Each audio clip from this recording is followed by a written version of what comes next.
game is the best dinosaur game of all time because it isn't a boring tycoon game or a mid-survival game. Go play it! There's mad spoilers in this video. What are you doing? Go play it! It's literally free! Like, comment, and subscribe, please.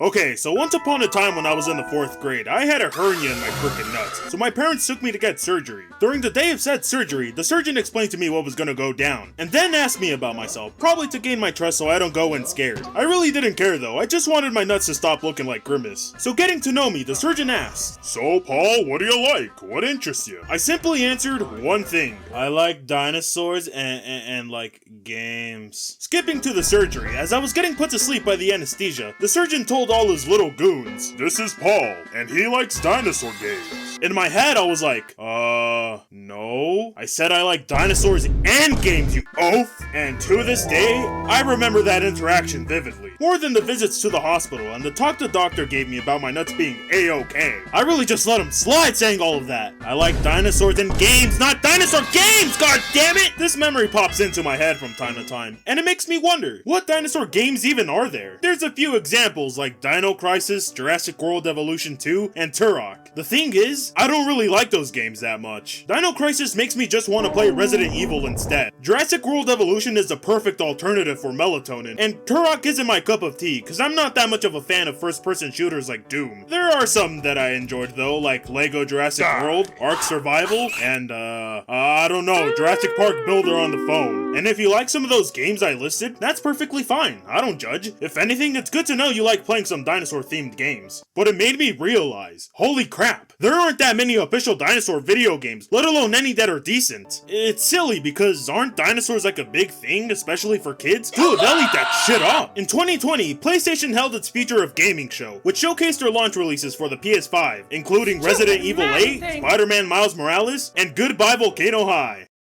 Wait, what the fuck? Goodbye Volcano High is a visual novel made by Co-op that centers around LGBT furry-esque dinosaurs dealing with, life or something. I don't know. When it was showcased, it immediately got crapped on from the reveal trailer alone. People were pretty vocal about it, but I can't blame them one single bit. The art and character designs are terrible, look, what is that? Yet another trash-ass installment in the category of dinosaur games. The internet was yucking it up and having a good old time with this one, sharing the same thoughts that I had for the trailer, and other ones of their own about it being, you know, LGBT. Come on, y'all are better than that. Also, it's funny that they're the main demographic for the game, and even they think it's freaking garbage.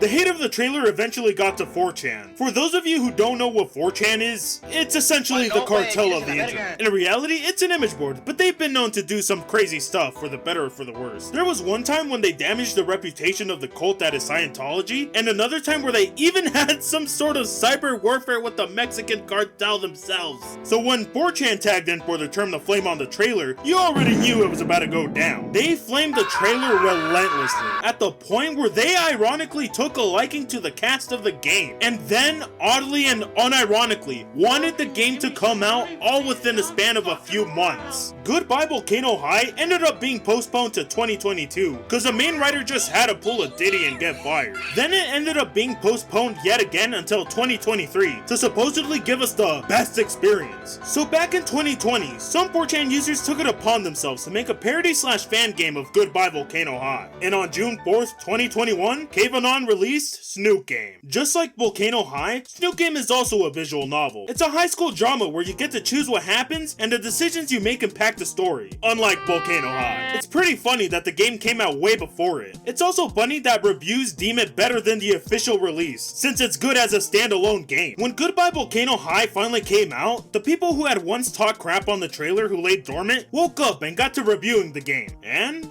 that's where I come in. I saw a ton of reviews for Volcano High, hearing how terrible the gameplay, the story, and the overall experience is. It made me think, damn, At least Dino Crisis has its fans. In almost every review I saw, there was at least one mention of Snoop Game. And recently, as a few weeks ago, I saw yet another review of Volcano High that also mentioned Snoop Game, and how good it was, and how they're not gonna spoil the game because we need to check it out. In my head, I was thinking, it really must be that good if people keep bringing it up and saying I gotta play it. After all, it has dinosaurs, and I love me some dinosaurs. Hell, I love dinosaurs more than the average person who says they love dinosaurs. No, not like that, you chud. I'm gonna be completely honest and blunt. I would have not played this game if it was not for the fact it's dinosaur themed, and solely because it's dinosaur themed. I know it also has its furry demographic, and it has furry influence in the art, but I'm not part of that demographic. I know they're chill, but consider me a general audience member going into this. The Volcano High art style and overall fan game vibe to it made me cringe and not want to touch it, but thanks to some egging on from some friends, they got me to play it, and I dragged them along with me. We went in with the intent to make fun of it, crack jokes, and overall have a good time. By the end, we were left flabbergasted and eating our own words. I never played a visual novel before, so it was my first time playing one, and boy did it not disappoint. The saying, "Don't judge a book by its cover," was truly exemplified here. It couldn't stress itself enough. I could finally say for the first time, I played a great dinosaur game with a great story. No,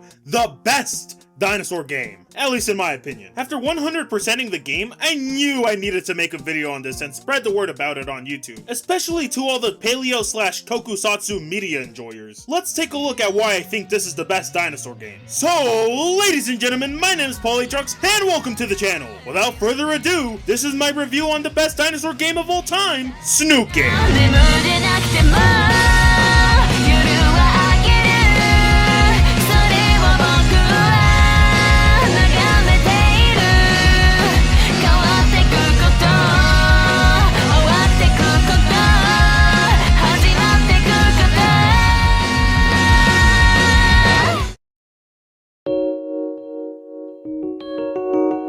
Before going into the actual game, let's look at what Snoop Game offers when you first start it. Welcome back to fucking Snoop Game. Oh my god. The main menu is simple, giving players the option to start a new game, load a saved file, or adjust settings. In the settings, you can tweak audio, visuals, and all that jazz you already know about. One standout feature of Snoop Game is the extras menu, which includes the gallery, where players can unlock and view artwork and scenes from the game. This provides a chance to revisit key moments and discover hidden content. Wait, hold on, let me get it. Oh, I want to show you something a little funny. Let me show you this. Additionally, the game allows players to use mods, offering even more customization options and replayability. These features enhance the experience, allowing players to personalize their time in the game and explore it in new ways. This accessible and customizable approach makes Snoop Game a more immersive experience, offering plenty of ways to enjoy the story beyond just the core gameplay. Oh, and another thing is the music. The music in the game is simple and effective, perfectly fitting the mood of each scene. It shifts seamlessly when the tone changes, enhancing the emotional impact without overpowering the narrative. While the soundtrack is enjoyable and adds depth to the experience, it's not as iconic or memorable as something like, I don't know, Zelda music. It's more about supporting the story than standing out on its own. It complements the game's emotional beats, adding to the atmosphere without drawing too much attention to itself. Speaking of story, let's get right into the game.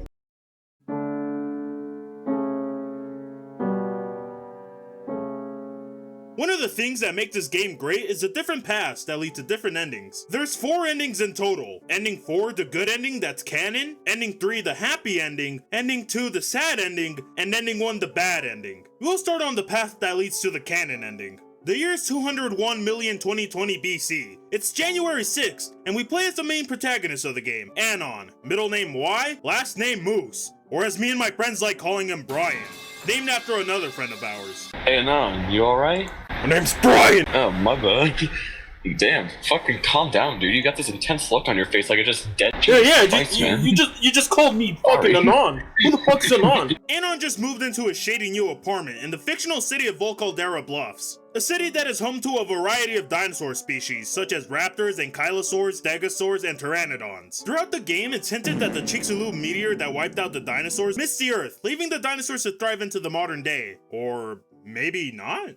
The game takes place in the same universe as The Good Dinosaur and GTA San Andreas. He's here to finish his second semester of senior year, after an incident that occurred at his old school the semester prior. He has to walk from his ghetto neighborhood all the way to his new school, Volcano High. Through the dialogue and the way Anon talks, we make out the fact that he's an absolute douchey incel, trolling people online all the time as a hobby. The game gives you several options on whether to troll people or not. After the incident that occurred at his old high school, Anon wants to go incognito for the remainder of the school year and avoid any social interaction with the students. The diverse settings and dynamics between Anon, who's human, and the dinosaurs pose as an allegory to race and ethnicity in real life. The game handles the topic of racism or speciesism with a mix of humor and seriousness with absurd stereotypes and made-up slurs. For example, Triceratops is given the slur of the N-word, but the N is replaced with tri for, well, Triceratops. Anon is constantly called the Monkey Frieza style, and even mentions that there's a whole month dedicated to humans, known as Homo History Month. Silly examples like these make the handling and commentary of racism in the game so interesting that I'm all for it. Thank you. I also do know racism is bad. Anon scans his stairs, packed with friend groups, his eyes landing on a dull-looking pteranodon carrying a guitar case. Compared to the other colorful dinosaurs, this one stands out of how bland they look.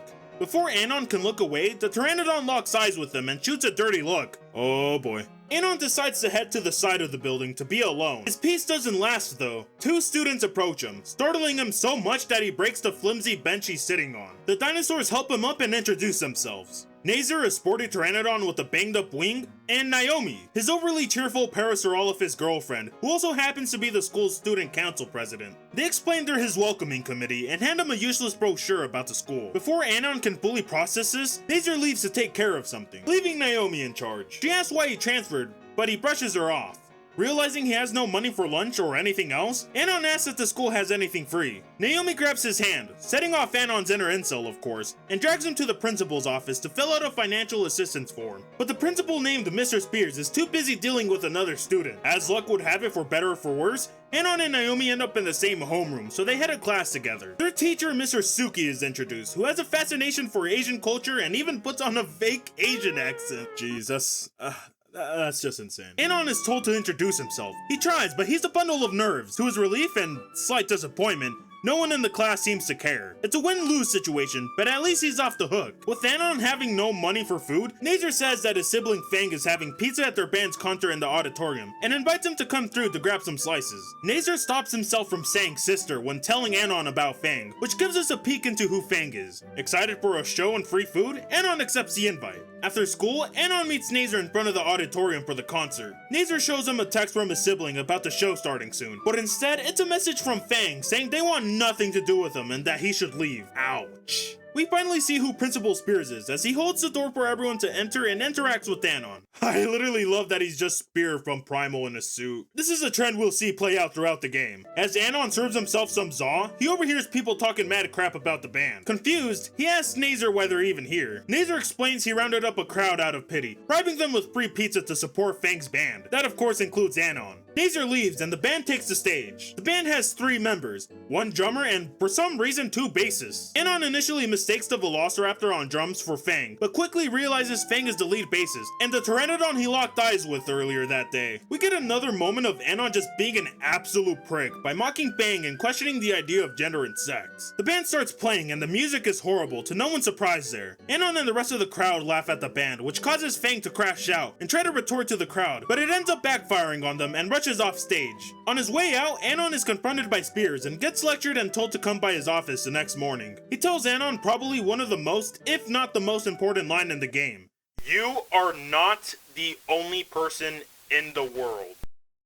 Anon leaves and Spears screams at the audience. The next day, we're given an option of whether to talk to Nazer about the event or go deal with Principal Spears. In this path, Anon decides to go to the office. On the way to Principal Spears' office, Anon meets 2 new characters. First is Reed, the laid-back Velociraptor from the band who's a huge druggie. He casually gives Anon directions to the office. Then there's Trish, an elitist and hot-headed Triceratops who's busy arguing with Naomi. When Anon finally reaches Spears, he's surprised to find out he's not in trouble. Instead, Spears hands him a lunch card, secretly filled out by Naomi to help him out. Later, Anon stumbles upon Trish beating up someone from the concert audience, forcing them to apologize. Before he can process that chaos, he runs into Reed and Nazer. Anon tries to tell Nazer about what happened last night, but the bell cuts their conversation short. At lunch, Anon notices Nazer looking down and asks what's wrong. Nazer admits he regrets inviting people to the concert. Anon gives him some insight into what went down, but conveniently leaves out the part where he laughed with the crowd. Nazer reveals that Fang stayed home out of embarrassment and starts to get heated, but Naomi steps in to calm him down. Anon notices a strange expression on Naomi's face, something he's seen before. Cut to 2 days later. Anon is settling into his school routine. As soon as he arrives, Naomi greets him and drags him off to see the school gardens. While there, Naomi looks upset, and Anon has the option to go either ask her what's wrong or say nothing. Either way, the outcome is the same. She confesses her worries about Nazer, saying he always talks about Fang when she's around and wishes he could just relax for once. Side note, I really do not like Nazer or Nazar or whatever he's called that much. And same for Naomi. Nazer cause he just never shuts up about Fang, and Naomi cause she just never shuts up in general. The bell rings and in the hall, Anon has his first ever interaction with Fang. Fang approaches him and out of nowhere calls him a skinny, a slur for humans, and asks if he's seen Trish and Reed, acting both nervous and weird. Anon, not knowing who they are yet, has no clue where they went. Frustrated, Fang groans and walks away. In science class, Anon barely notices that Fang shares the same period with him. The teacher, Dr. Burnsworth, a dinosaur version of Professor Farnsworth from Futurama, tells the class to pair up for an assignment. Of course, Anon gets paired with Fang. Trying to be polite, Anon greets Fang, but they immediately shut him down, telling him to leave them alone and focus on the work. Later, Dr. Burnsworth checks in on them, asking how they're doing. Fang says they're fine, and Anon chimes in with, "Yeah, what she said." Big mistake. Burnsworth gives Anon a distressed look, and Fang immediately snaps, loudly correcting him on their pronouns, and stating they're non-binary. They go off, venting their frustrations in what almost feels rehearsed, like they were waiting for this moment. Burnsworth stops him at the nick of time from going overboard, and sends him out of the class for a moment. Anon reflects on the scene and notes one thing. Despite Fang's outburst and effort to make a statement, nobody cared. Another cold and brutal line from Anon.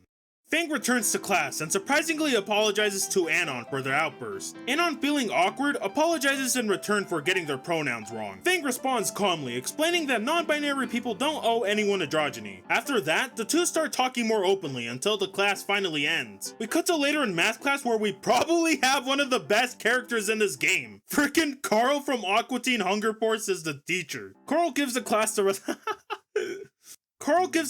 rest of the time to work on homework, and suddenly a paper ball is thrown at Anon. It's a signal to go over and talk to Trish and Reed. Trish reveals that she and Reed are Fang's best friends, and mentions that Fang told her about Anon. Anon realizes that's probably why Fang was on their phone so much during science. Trish warns Anon not to piss Fang off, because they're happy and have something good going on. After that, the three of them become acquainted with each other, and the class finally ends. Anon realizes he has Reed's crack pipes, and Reed has his incel paraphernalia and goes to look for him. As they exchange backpacks, Reed realizes Anon is a frickin' broke loser, and invites him to hang with the band for lunch. Fang shows up, and they tell them about Anon being, and I quote, super poor. Fang is reluctant to let Anon hang with them, but gives in. Reed and Anon converse about video game consoles, and Reed shows Anon a link to prove that Stony has bad games. It gives you an option to let Reed show you, or tell him to show it some other time. Letting Reed show you leads to probably one of the funniest things ever in this game. It takes you to the Goodbye Volcano High video trailer. Peak gameplay. They tell him that they have a band, not knowing yet that Anon was there at the concert. They show him a poor recording of them playing, and it's garbage, but Anon lies and we're given 3 choices of what to tell them, all leading to them being surprised. They end up bailing because Naomi and Nazar's bitch asses approach Anon. Naomi yaps her horn off, and Nazar asks Anon if he was hanging out with Fang. Anon nods and says yeah, but adds that they're a little strange. Nazar brushes it off, saying Fang's cool once you get to know them, and that they're just going through a phase. The bell rings, and Nazar, now protective of Fang, warns Anon that he'll be keeping an eye on him. Naomi steps in, assuring Nazar that Anon has good character, which leaves Anon feeling confused. Naomi encourages Anon to become good friends with Fang, and after a brief exchange, they all go their separate ways. The next week, Trish confronts Anon angrily, telling him to stay away from Fang, after she found out that Anon talked to them in science class about making railguns. When lunch rolls around, Nazar invites Anon to sit with him and Naomi. They chat, and Nazar briefly passes out mid-conversation. When Anon asks why, Nazar explains that he and his dad had an issue with Fang the night before. After that, Nazar fully passes out. Anon and Naomi end up taking him to the nurse's office. On his way out, Anon encounters a cryptic Stegosaurus, who gives him a tarot card, and warns that he has important choices to make in the near future. Next, we cut to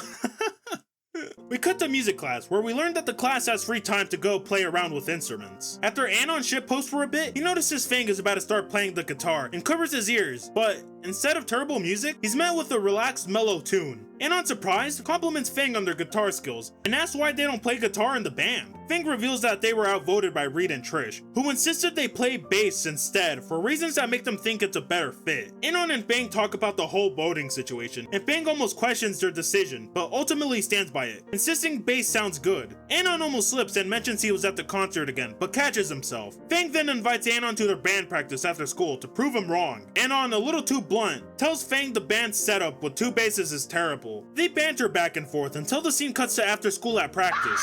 Trish immediately questions why Anon is at band practice. Fang explains, and Anon, being his usual self, makes a snarky retort. This sets Fang off, and they snatch a CD case from Trish, flinging it at him. He picks it up and sees the adorably poorly made cover art that Trish made in art class. The band starts playing with 2 basses, and it's exactly as terrible as Anon expected. The sound is horrible, and Anon goes blank from the noise. He then asks if they can switch to guitar, but Trish, defensive, shuts him down, saying he knows nothing about music and has no say in the band's decisions. She adds that playing guitar doesn't fit their style, and would be a waste of time. Fang, clearly passionate about guitar, snaps back, confronting Trish about how they're never allowed to have a say in the band's choices. Anon is suddenly faced with the choice, stand up for Fang or stay silent. Anon decides to speak up and tells Trish to give Fang a chance, asking if they've ever even let Fang play guitar. Trish, clearly caught off guard, poorly stammers an explanation about how the decision was overruled before their first jam session. Anon, standing firm, tells Trish that if she's really Fang's friend, she should let them try playing the guitar. Fang tells the band to play... As practice continues, Anon surprisingly starts enjoying the music. By the end of the session, Trish still isn't convinced, so she holds another vote. This time, the majority favors Fang playing the guitar. As Anon is about to leave, Fang fidgets nervously and asks him to stick around to give some feedback. Trish predictably doesn't approve, but Reed, seeing Anon as a bro, gives his approval. Anon, trying to cover his tracks, says he'll stay there if there's pizza. The band stares at him, and for a moment, Anon thinks he just reveals his lie, but it flies right over their heads. Still, Anon insists on leaving and starts making excuses, leaving the band confused by his sudden change in attitude. The following Monday at lunch, Nazer and Naomi approach Anon. Naomi wants to pick up a conversation they had earlier about extracurricular activities. Anon, however, says he's not really into them since he's behind on some of his classes. Oddly, Naomi asks if it's music, and Nazer tells her to stop memorizing people's schedules. Naomi casually responds that she helped pick Anon's electives. Then she has an idea, and suggests that Anon get Fang to help him, since they share the same class. Anon hesitates, unsure about it, especially since Fang is always so busy. To get out of staying with Nazer and Naomi, Anon quickly makes up an excuse, saying he's meeting Fang for lunch. Anon makes his way to the auditorium and ends up hanging with Fang and the band anyway. Fang asks Anon what he's doing here, as he tells him why. They talk hella crap about Naomi together, as Trish tries to call out to Fang on several occasions, till Fang finally listens. Hey guys, did you forget I'm here too? Shut up! I hate Trish so much in this game. Why is she such a brat? Trish reveals a poster for their band, Worm Drama, and explains that their next show has to be in an actual venue. She then vents, saying the show went downhill because of Nazer, and Fang, without thinking, agrees. Anon tries to defend Nazer, suggesting it might not be his fault, but Trish interrupts him, screaming in frustration. After lunch, Fang and Anon discuss their favorite music, with them playfully bantering and making jokes, bonding if you will. In music class, Anon is struggling badly and debates whether or not to ask Fang for help. He flips a coin to decide, and we get to choose which side it lands on. The coin lands on heads. Later, we see Fang telling Anon he's terrible at music. Anon asks how they're so good at it, and Fang casually replies that it's basic stuff you learn in elementary school. Fang reveals they've been into music since pre-K, thanks to a piano their grandma had. As Fang explains their history with music, they get a little nostalgic, but quickly return to their punk attitude. They continue to help Anon, but he still struggles and throws the topic off course, and asks them a straight question they might have an answer to. Why did you leave your old school? You're here for just 2 weeks and already you've let yourself in with my friends. Anon explains that he didn't have a choice in transferring schools. Fang analyzes him, saying that he didn't leave his old school out of necessity, but because he messed up. Fang points out that Anon is starting to get involved in their life, despite his original intentions to focus on school. They add, "I'll almost miss you when you leave and start finding your own friends." Anon is left confused, wondering what they meant. Fang leaves for the bathroom, accidentally leaving their phone behind. Anon, feeling curious, snoops through it, hoping to find some answers. Instead, he finds Fang's conversations with Trish in reverse, starting sad but growing happy the further he scrolls up. It also reveals that Fang doesn't interact with Trish, their supposed best friend, much in person. Anon immediately regrets snooping and puts the phone back as Fang returns. As Fang helps Anon finish the assignment, he compliments him, saying, "Helps to have an actual teacher." Fang blushes, turning red, even wagging their tail. Anon, confused, asks why. and Fang shyly says they're just feeling the rhythm for a new song they're working on. Anon thanks Fang, and once again they blush. Fang offers to help again if Anon ever needs it, though they try to hide their vulnerability. When class ends, Anon remembers Nazer's words. She's not that bad once they get to know her, and starts to agree. Saturday arrives, and we learn that Anon is sent to campus beautification for using up the school's bandwidth or some shit, I don't know. Anon runs into Fang and the cryptic Stegosaurus from their previous encounter. Alongside them is a new character, Rosa, a Latina who introduces herself as the head of the gardening club. Rosa's an ankylosaur according to Snoop Game, but the tale says otherwise. In Goodbye Volcano High, where Rosa's design obviously originates from, she is an Aquilops, a little ceratopsian dinosaur from the early Cretaceous. I only noticed it wasn't an ankylosaurus because of the tail, but also this game literally came out 2 whole years before Volcano High, so no shame there. Fitting that she's an Aquilops, cause just like those little bastards, Latinas also usually tend to be small mother suckers. Rosa also reveals the name of the Stegosaurus, Stella. Oh, I get it! Stella and Rosa! Like the wine, Stella Rosa! How comedic! Stella's into astrology and is a huge weeb and often quotes anime and or mentions them. She's also Rosa's right-hand man, or woman? I don't know. I love Stella and Rosa's interactions. I also like that Rosa finds astrology to be black magic and whips out a rosary because of it. Stella and Rosa assign the students tasks, splitting them into pairs. Fang and Anon are stuck together. As they work, Fang points out that Anon seems milquetoast around others. Anon in turn explains he doesn't want to waste time with people who won't amount to anything. Rosa yells at him for falling into the flower bed and orders them to weed instead. As they continue, Anon shares, I don't know. The world is too full. And there's only going to be more people as time goes on. Eventually, we'll run out of food or water sources. But culture will be too far gone to fix anything. Midwits and morons have kids like crazy. The number of smart people in the world remains stagnant, or even goes down over time. No one is immune to propaganda, and useful people can be indoctrinated right into the crowds. Fang admits they feel the same way about people like Naomi, Stella, Rosa, maybe Reed, and even their own brother Nazer. Sheep, all of them, as they put it. Anon is surprised by Fang's bitterness, but Fang admits it's because they hate being alone, even if it means dealing with people they don't like, for example the people at the concert. Anon once again slips out about being there, and the lie is officially revealed this time, pissing Fang off. We're given the decision to either joke about it or just be honest, and Anon decides to be honest. He reveals how and why he was there. After finding out that Anon laughed with the crowd, Fang storms off. Anon trips over some gardening equipment and falls into the flower bed again. Rosa snaps at Anon, punishing him by adding 2 hours to his detention, and Stella tells Anon to go find Fang by saying, if you don't share someone's pain, you can never understand them. This quote comes from Pain in Naruto Shippuden. A good ass quote actually. Even Anon flat out states it's from Naruto. I'll be coming back to this quote later on in the video. By this point in the game, as Anon warms up with people, philosophy is brought up and it makes the player really think long and hard about the decisions they have to make going forward. This leads to one of my 3 favorite scenes in the game. Anon goes to the parking lot on his search for the Pteranodon and finds them trying to break into the minivan of a teacher. For the first time as a player, we discover that Fang has a destructive side to them, if pushed far enough, and something we'll see played out later on in the story. Anon asks Fang what they're doing, and they ask us if we want to go on a joyride, insinuating that they want to go on a destructive rampage in said car. Fang then proceeds to kick the window trying to break it. I'll let this next part play out on its own. Stop kicking the car! Damn it, Fang! I don't know what more to say!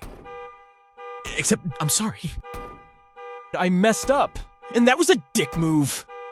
But if you keep this up, we'll both be going... What do you care? We're already in detention! What's a few more days? To jail, Fang! Go away! You want to get our parents involved? Fang stops kicking the glass, drained of energy and out of breath. Thankfully, the glass isn't even scratched. You're right for being angry at me. You're talented and skilled, and I got nothing to show for myself. And what I did was wrong. But you're better than this. Come on. Fang won't look in my direction. At least she hasn't started kicking the car again. Might be a good idea to give her some space. All of a sudden, I feel like we shouldn't be here. The owner of the vehicle notices them and they bolt to the inside of the school. Anon continues to explain to Fang. I fucked up. Yes, I was at the concert, and yes, I laughed. I never expected to actually become your friend. I just wanted to coast your school.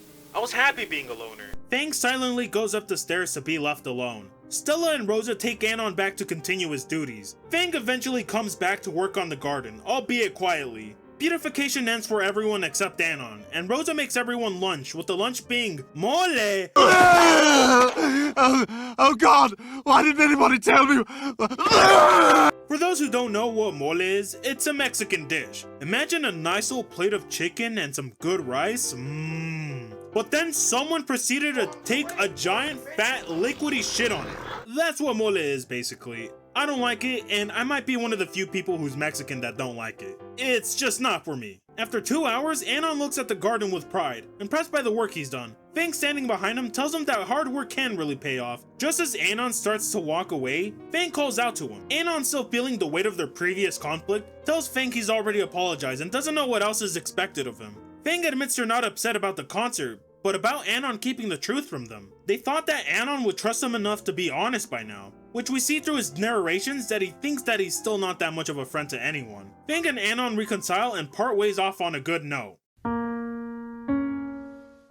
I'm not much of a fan of the whole campus beautification segment, but god do I love the dynamics between Anon and Fang. I hate the usual liar reveal trope, but the liar reveal trope in Snoot Game works so well because it goes beyond the usual cliches and dives deep into their characters. It's not just about the reveal, it's about how it changes the characters and their bond. It all starts with Anon hanging out with Worm Drama, and you can feel the suspense building as Anon's facade starts to fall apart. When the reveal finally happens, it's quick and straight to the point, without any drawn out drama or filler. This makes the story focus on what really matters, how they deal with everything afterwards. What's great is that their reconciliation isn't just a simple conversation. Rather than relying solely on dialogue to mend their friendship, it uses metaphor and action to convey their growth. Fang's reckless act in the parking lot and the latter half of the gardening sequence act as symbolic mirrors, reflecting the fragility and resilience of their bond. The gardening works as a good symbol because of their friendship, showing how, just like plants, friendships and relationships need time, care, and effort to grow strong again. It's a little subtle but so effective. As they work through their issues, Fang and Anon don't just patch things up,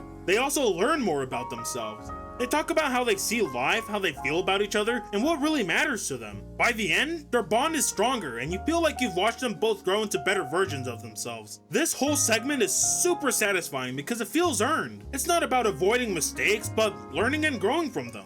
Fang and Anon's journey shows how opening up, even when it's hard, can lead to something meaningful. It leaves you excited to see what's next for them. A month has passed, and Anon reflects on how his friendships have grown, especially with Reed and Fang. He bonds with them during shared classes and after school. Fang seems upset, and Trish pulls Anon aside to interrogate him. She asks if he has anything to do with Fang's recent mood, claiming this is the most upset she's ever seen them. Anon denies it and says he'll talk to Fang, but Trish warns him not to. She believes he'll only make things worse and insists she should be the one to talk to Fang. Anon challenges her, asking why she hasn't talked to Fang yet, leaving Trish speechless. Reluctantly, she gives him permission to talk to Fang. In music class, Anon arrives to find Fang missing. He sends him a message but gets no reply. Anon then asks to go to the bathroom, using a guitar as his hall pass. As he searches for Fang, he notices feathers falling from the window above, and realizes they might be on the roof. Anon finds Fang on the roof, and thinking quickly, tells him he needs help with the music assignment. He notices Fang is bleeding, and feathers are scattered across the floor. Fang brushes it off, claiming they were just preening, but it's clear there's more to it. Anon sits next down to Fang, and they begin a vent. We're given the choice to let Fang speak or interrupt, but Anon decides to stay quiet, allowing Fang to open up. I'll just let their interaction play out. That looks painful. A little. I sit down next to her and look out at Vol Caldera Bluff. It's a beautiful view. It's a distraction. You ever feel like you just don't matter? Fang stares at the vista of Vol Caldera, but her eyes are vacant. I feel like no matter what I do, I'll never be able to make something. I try and try, but nobody likes the ways I express myself. Not once. After all the work I put into Worm Drama, has anyone ever told me it was good? Her eyes wetten, her voice roughens, her shoulders quake. Nobody's ever said, "That was great thing. Oh, can I get a copy of that last song on CD?" I've been playing music since I was basically in diapers. All I have to show for it is a shit reputation. Her hand curls into a fist. Her nails bite into her palm, and I can clearly see the minute trickle of blood. How much harder do I have to try to get people to notice me? Her fist crashes down on the concrete. Even my own parents. When Dad looks at me, it's why you see the lost cause. Oh, then it's the same team. Better focus on the woman isn't broken so we all screw up again. She punctuated her shouts with her fist, striking the roof beneath her. Her fist lands softly one final time, uncurling to reveal the bleeding grooves her sharp nails have left.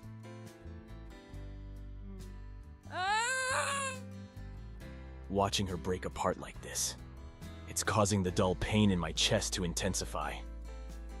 Why can't it be popular like him? Fang deflates completely, all her anger gone, replaced with melancholy.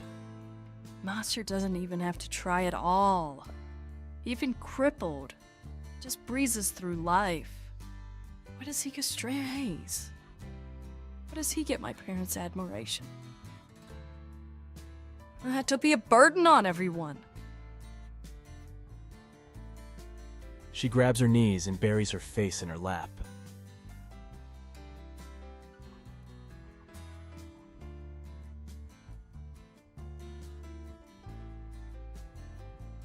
The worst part is, he can't even hate me. She picks her head up. Rivulets of tears and orange eyeliner run down her cheeks and leave bright stains on her knees. I keep telling him to fuck off every day, and he'll still be there the next. As if nothing fucking happened.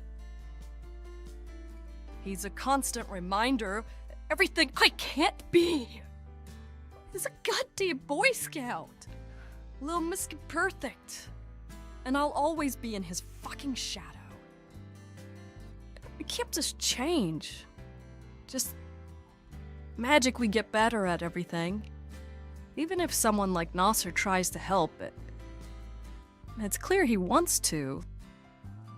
But the sheer difference between us, it will never happen.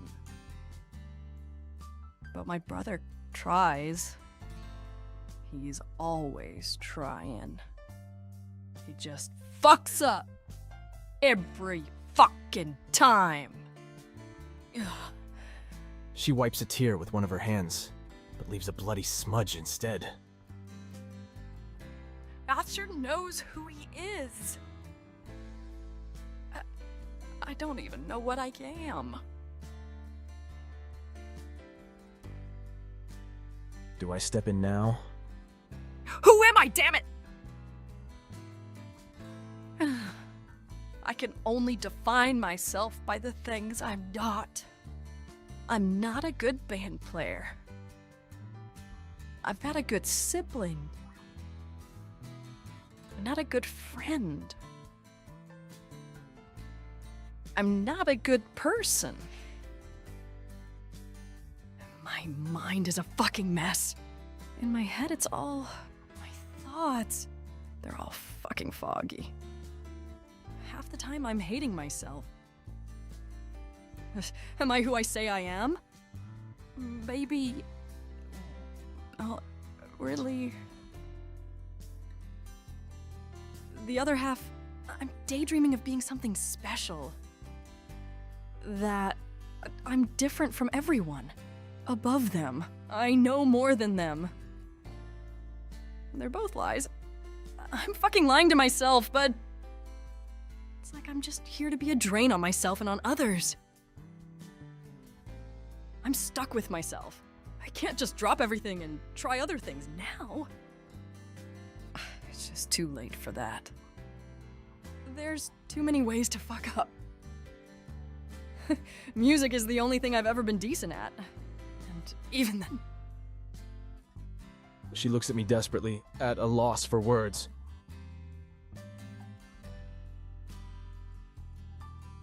I don't know what to say.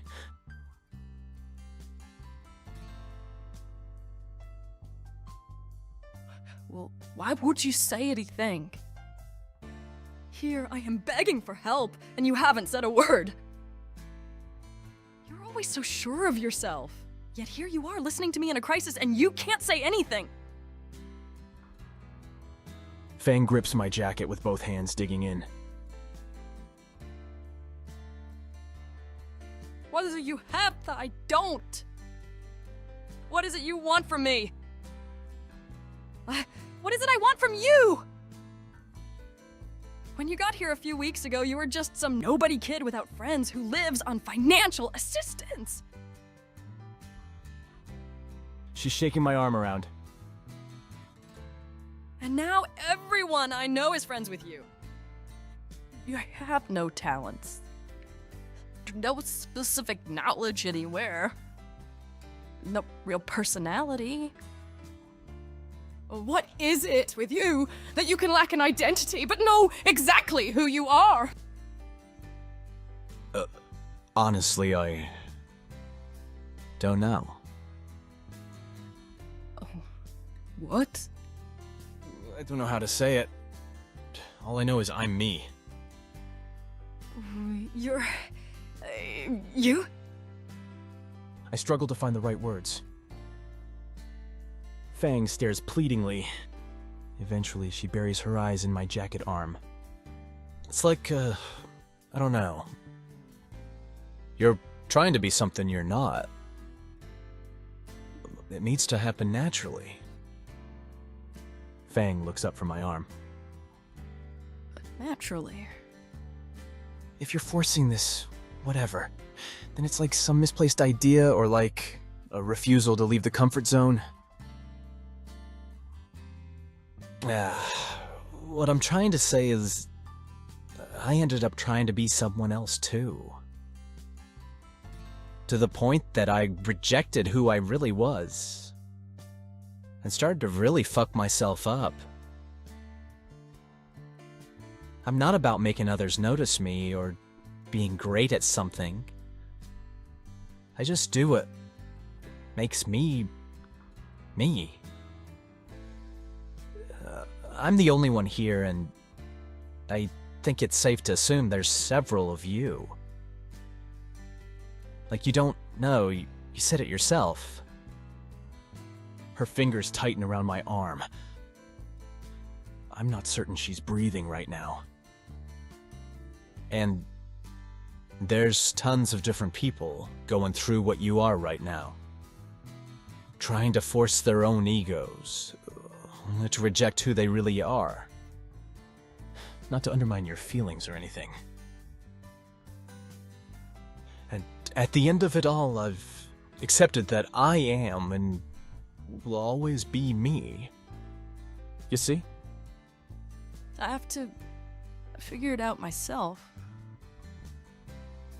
Fang's grip loosens. She puts her hands around her knees and lowers her head. Her expression is one of complete resignation. I can't do anything on my own. How am I supposed to do something like this? You aren't alone. I'm here. Reed and Trish are here. You already know Nazar wants to help.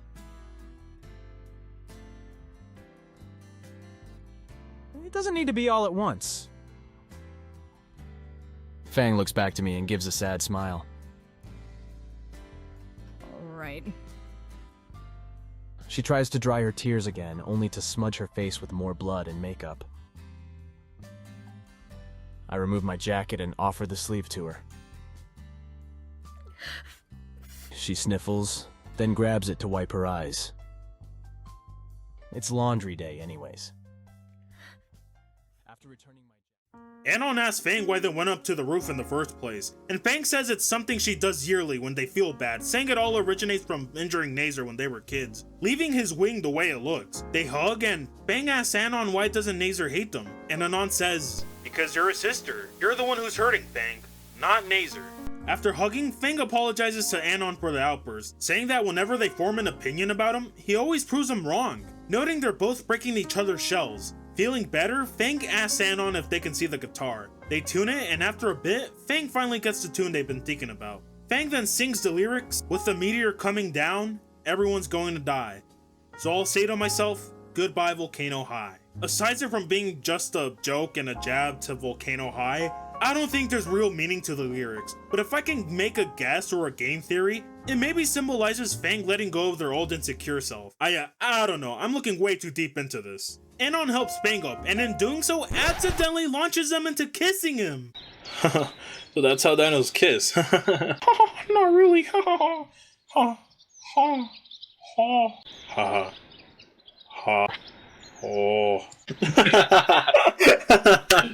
I love those. After a pause, Anon realizes he forgot about his music assignment. Fang asks why he doesn't just drop the class, but Anon internally thinks he needs to maintain his GPA for college. Out loud, he admits he kind of enjoys music, and might even want to stay for Fang. Just then, Principal Spears catches him and sends Anon back to class while Fang is sent to the nurse's office. In class, Anon reflects on the events on the rooftop, the blood, Fang's vulnerability, and the kiss. He feels good, but then starts wondering, does he like Fang?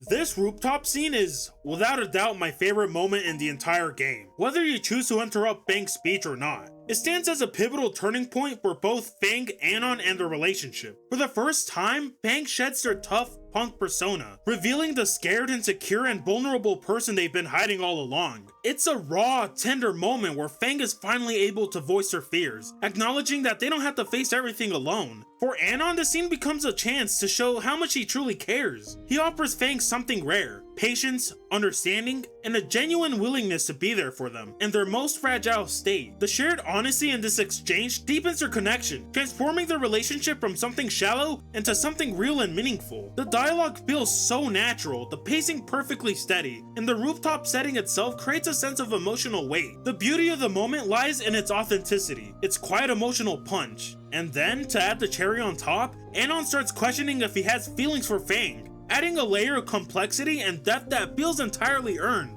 For the player, this is one of the most immersive and relatable moments in the game. It's a poignant reminder of how important it is to drop our walls, connect with others, and allow ourselves to grow through vulnerability. It's a moment that feels both personal and universal, marking a beautiful moment of change for both characters. Alright, I just want to say, I nearly cried as Fang right now, doing the whole monologue. I nearly did. I got way too into character. I got way into character. And it's solely because of just being in character. Dude. When I'm voice acting, once you're in character, you're in character, you know? Like, it's like, dude. And nobody gives a fuck about this, and Absolute cinema. Mwah! We're given the next time skip, which is another month that has passed. Anon informs the player, letting us know that he is now intertwined with Worm Drama, officially being part of the group, but not the band. He gets a text from Fang saying that they want to look for a venue to play at their next show. alone.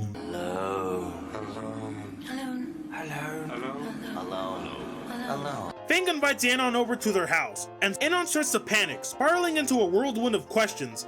Is this a date? What does it mean now that he started developing feelings for Fang? The uncertainty makes him second guess everything, as he tries to wrap his mind around the situation. As Anon heads over to Fang's house, he stops at a hot dog vendor, who with an uncanny sense, immediately sniffs out what's going on. The vendor's teasing comments only add fuel to Anon's inner turmoil, making him wonder even more about his feelings and whether he's reading too much into it all. Anon finally arrives at Fang's house, and he's greeted by their parents. Their mom accommodates Anon and explains that Fang is still getting ready. I just want to say, Fang's mom in this game, mwah, such a sweetheart, must be protected at all costs. Through her, we get revealed Fang's birth name, Lucy. Fang's mom gives us a sprinkle of lore about Fang, and then we see Nazer and Naomi are there as well. Fang's dad shares with Anon about his passion for golfing, while intimidating him at the same time. Then Fang finally comes downstairs, bringing a breath of fresh air into the tension. They clarified that they're simply heading out to look for a venue, nothing more, nothing less. The situation doesn't end there. Naomi, ever the schemer, throws out the idea of a double date. The gods of Olympus have abandoned me. Now there is no hope. I'm about to nut that shit. I'm about to nut. Fang's parents agree to the idea, with her dad adding that it might stop any reckless things from happening. Nazer looks unsure at first, but then Fang's dad pulls him aside to do God knows what to Nazer. After that, Nazer reluctantly agrees to the double date, though not exactly thrilled about it. With that, the plan is set. They all head off in what Nazer calls the NASCAR. Man, I'm dead. They look for venues for Worm Drama to play at, but fail in doing so. Naomi suggests to take a break, and all head to the park. They grab drinks, and Nazer goes to the bathroom to what? Fang makes an excuse to also go to the restroom, leaving Naomi and Anon by themselves. Naomi asks him how things are going with Fang, and Anon asks her why doesn't she just ask Nazer since he knows him better. She responds that she just wants to hear from Anon's perspective, which confuses him. As Anon grows frustrated with Naomi's vagueness, he realizes she orchestrated events to push him and Fang closer together, believing it was for Fang's benefit. While it said that her intentions were rooted in care, they were also selfish. She wanted Fang preoccupied with Anon so she could spend more time with Nazer without feeling guilty. This reveal makes her an antagonist by undermining Fang's autonomy and casting doubt on the authenticity of Fang and Anon's bond. The revelation adds tension and conflict, forcing Anon to question whether the relationship is genuine or a product of Naomi's interference, while highlighting her flawed, self-serving approach to friendship under the guise of good intentions. As Nazer returns, Anon is given the choice to either wait for Fang or excuse himself. Anon decides to stay and wait for Fang, feeling that despite everything, they still have feelings for them and want to support Fang no matter what. The search for a venue continues, but Fang becomes more frustrated with the situation, feeling out of place with Nazer and Naomi, and uncomfortable in the area. Anon, sensing Fang's frustration, comes up with an idea to split off from the group. He decides to ask Fang directly, and Fang agrees to speak to Nazer about it. Fang tells Nazer, who hesitantly agrees, but not without giving a warning. Whoa, calm down there. Naomi, oddly enough, supports the decision, and with that, Anon and Fang are free to head off on their own. Fang and Anon go to a part of town known as Little Trudon, and finds the dinosaur equivalent to Xavier Renegade Angel, You nap, you get slap, you slumber, a cucumber. who sells Anon a phone Roomba for exchange of directions for a good venue. They find the spot, and it turns out to be Dino Mo's Pizza, the place where Nazer got the pizza for Fang's concert. This following scene is the last of my favorite scenes. As opposed to the other ones where I love them for the character building and emotion, I love this scene so much because I had way too much fun voicing the scene with the boys. A thing I wanted to touch on later, but I'll cover now since I'm on the topic of having way too much fun, is that the game is 1,000 times better when you personalize it. I kinda touched on it already, mentioning before how my friends and I refer to Anon as Brian, but my friends and I improvised Brian, Fang, what a happy coincidence to see you two here. And I'm Stella. I followed here. Don't ask where I am. gave everyone some sort of funny voice. I'm Russian and shit, and my wife is small and also Russian. Yeah, I'm also fucking Russian, but you wouldn't know that. And just had a good time along the way.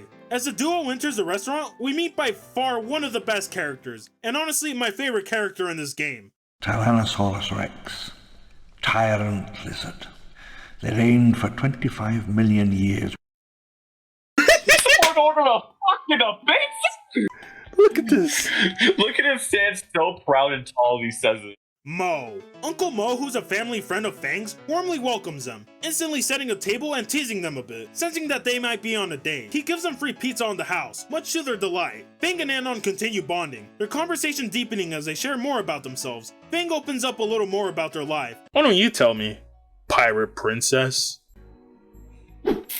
Oh my god! And Anon shares some details of his own, like how his parents are always sending him off somewhere. Well, Caldera is the most recent instance of this happening. The evening is filled with laughs and lighthearted moments as they slowly open up to each other more than before. As they finish their pizza, Fang goes to the restroom once again, and Anon goes to ask Mo if there are any venues that they can play at. Mo says that they can use the restaurant as a venue, completing their search for one. Mo segues into giving Anon advice to be genuine, patient, and supportive for Fang, but to let them fight their own battles, so that they can grow on their own terms. It also influences players to think a little more when making decisions in the game going forward, because the decisions in the latter half of the game are very important and can lead to any of the 4 endings. Anon tells Fang that they got the venue there at Moe's, and Fang springs to jump in to hug Anon out of excitement. Yet another moment of Fang being happy, and probably one of the actual first. After everything wraps up, Anon calls Nazer to pick them up, and they all head back to his house. Anon explains what went down, mentioning how he and Fang split off from the group, which unsurprisingly made Fang's dad angry. As he leaves, Anon can't help but to sit down and reflect on everything that's happened throughout the day.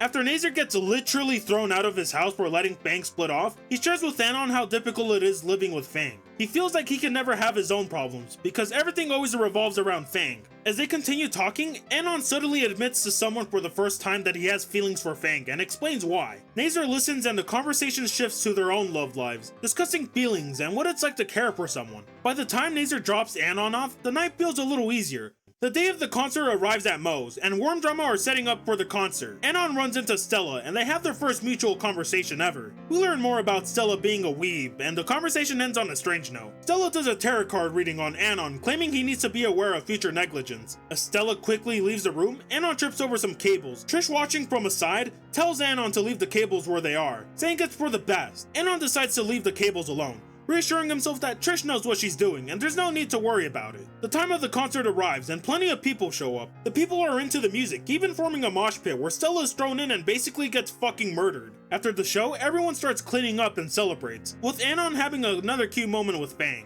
Look this your apron, you little trigger flesh sold me. Just casually calls her a slur. Trish even got to sell merch, but still isn't satisfied, claiming that the crowd was small. God damn it, Trish, when will you ever be happy? Devastation. As Anon mops Stella's blood off the floor, Reed approaches him and converses. He starts talking about the band's origin, casually mentioning Fang's past in the process. He reflects on how different they were just a year ago, but then quickly shuts himself up, realizing he said too much. Soon, Trish and Fang show up, and they ask Anon about his past. Anon hesitates for a moment, but decides to share a little bit about what he used to do at his old school. The band seems impressed by his experience, but their curiosity grows when they press him about why he left. Anon feels the tension rise, but manages to play it smooth, attributing the move to family issues. With the topic settled, the night winds down. A few weeks pass by, and Fang secretly invites Anon over to their pad to study for upcoming midterms, without their parents' knowledge. We get to see Fang's room for the first time. The Last Unicorn reference? Fang picks up a guitar and starts playing, saying it's how they warm up before studying. Fang offers Anon a chance to try. Anon hesitates, wondering if he should study instead, but decides to play since the midterms won't affect his grades anyway. He starts strumming and picking up a few chords. We're given another game mechanic in this section. It's kind of like a pattern game? Like a slight one though. You have to choose one of the 3 options, given to you 3 times. If you choose the wrong one, you play a wrong note and start over again. It's pretty fun to see which option goes next after the other. Fang takes back the guitar and plays a song. After it ends, they share another intimate moment, leaving both of them vulnerable and expressing more about each other. In the middle of this, Fang's dad comes in and frickin' ruins the moment and kicks Anon out of his house. A couple of weeks go by, and Anon reveals he's been dabbling in an old music program on his computer that he never uses from the influence of Fang, and starts to get more into music. Anon also shares his progress with his friends, mentioning a projector Reed fixed up. They start using it to pass the time, not just band practice. Then the students are called to an assembly,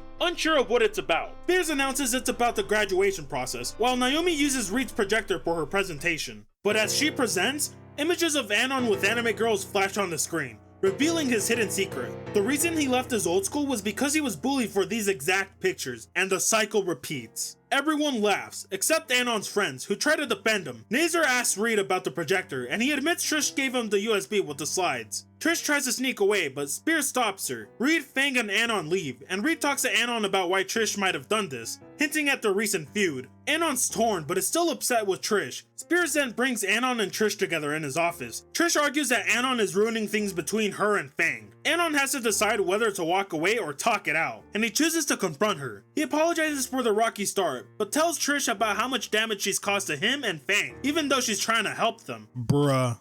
Anon leaves the office, and Fang suggests they head home and avoid Trish, but Anon decides to wait. He still has more to say. After a while, Trish steps out. Fang immediately confronts her, saying they're taking a break from the band, then storms off. Reed, catching the vibe, quickly steps away, leaving Trish and Anon alone. Anon tells her, "I fucked up too. This is my fault too, you know? I played a stupid game with this instead of manning up and just talking about it. I like Fang. I like her, and that's what you're afraid of. I was never out to break anything up. I just like Fang. I never wanted to hurt anyone. I'm done, Trish. I'm not gonna fight with you over this. I won't fuck with you, you won't fuck with me. I'm going home. Anon makes his way down the hall, being hurled all kinds of insults, until he makes it to the front of the school with Fang.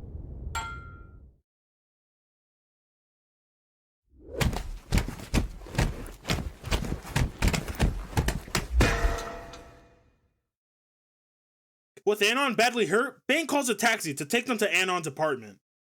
Once there, Fang carefully treats his injuries, focused and gentle despite the situation. As Fang works, Anon's thoughts start to race. He can't help but wonder if Fang likes him back. He doesn't realize he's mumbling his thoughts out loud. Fang pauses, then admits they do like him back, revealing that they've been quietly listening to everything Anon has been saying. It's a vulnerable, calming moment, but it solidifies things between them, making them now a couple. That's right, they're official now, what about it? Fang decides to stay with Anon at his place and rest with him. A few days pass and Anon reveals that Fang has been staying at his place, looking after him. Fang wouldn't let him go to school the day before, worried about his condition. Since the incident, Fang has been quiet and anxious, even skipping school to stay with him. Feeling better, Anon finally heads back to school, trying to keep a low profile. However, Nazer corners him, shoving him into a locker and demanding answers. Anon explains everything, even revealing that he and Fang are officially together. Realizing he's causing a scene, Nazer abruptly leaves. Later, Nazer texts Anon to meet him in the auditorium. There, Nazer expresses his disapproval of Anon and Fang's relationship, saying Anon isn't fit for it. But after reflecting on Fang needing support the most at this time, he changes his mind and offers to help, something that Mo had brought up earlier in the game as well. Nazer takes Anon to buy supplies for Fang,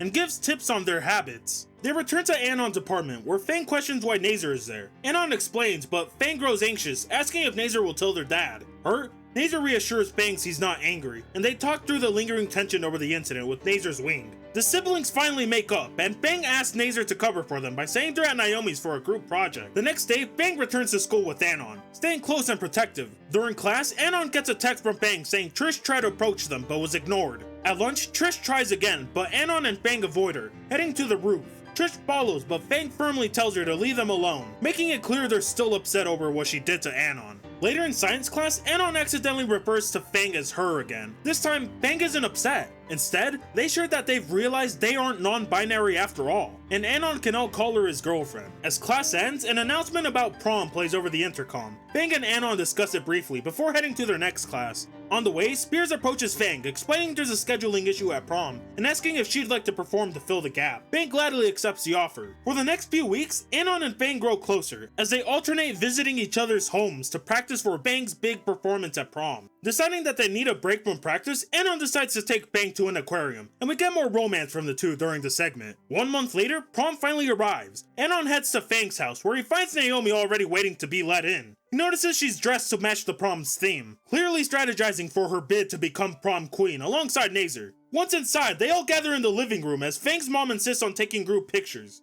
Fang finally descends the stairs, and depending on the choices made throughout the story, her outfit varies, though the canonical look is a purple dress. After taking more pictures, Anon is left parched and goes to the kitchen to get water. Naomi follows and asks if she can speak with him. She congratulates Anon for getting with Fang, but scolds him for not changing Fang from the goth punk personality she has to something more ladylike. She keeps yapping about it until Anon asks Naomi how that makes her feel. She states that she'd like them to avoid her and Nazer at prom, but then gets cut off by Anon asking another question. This time not targeted for Naomi, but instead Fang, who has been behind her the entire time. Fang confronts Naomi on how she feels about the whole plan she had come up with to try to fix up someone with her to change her and stop being a problem to Naomi. Ultimately, she tells her, fuck her prom, fuck her plan, And you, Shin Kiko!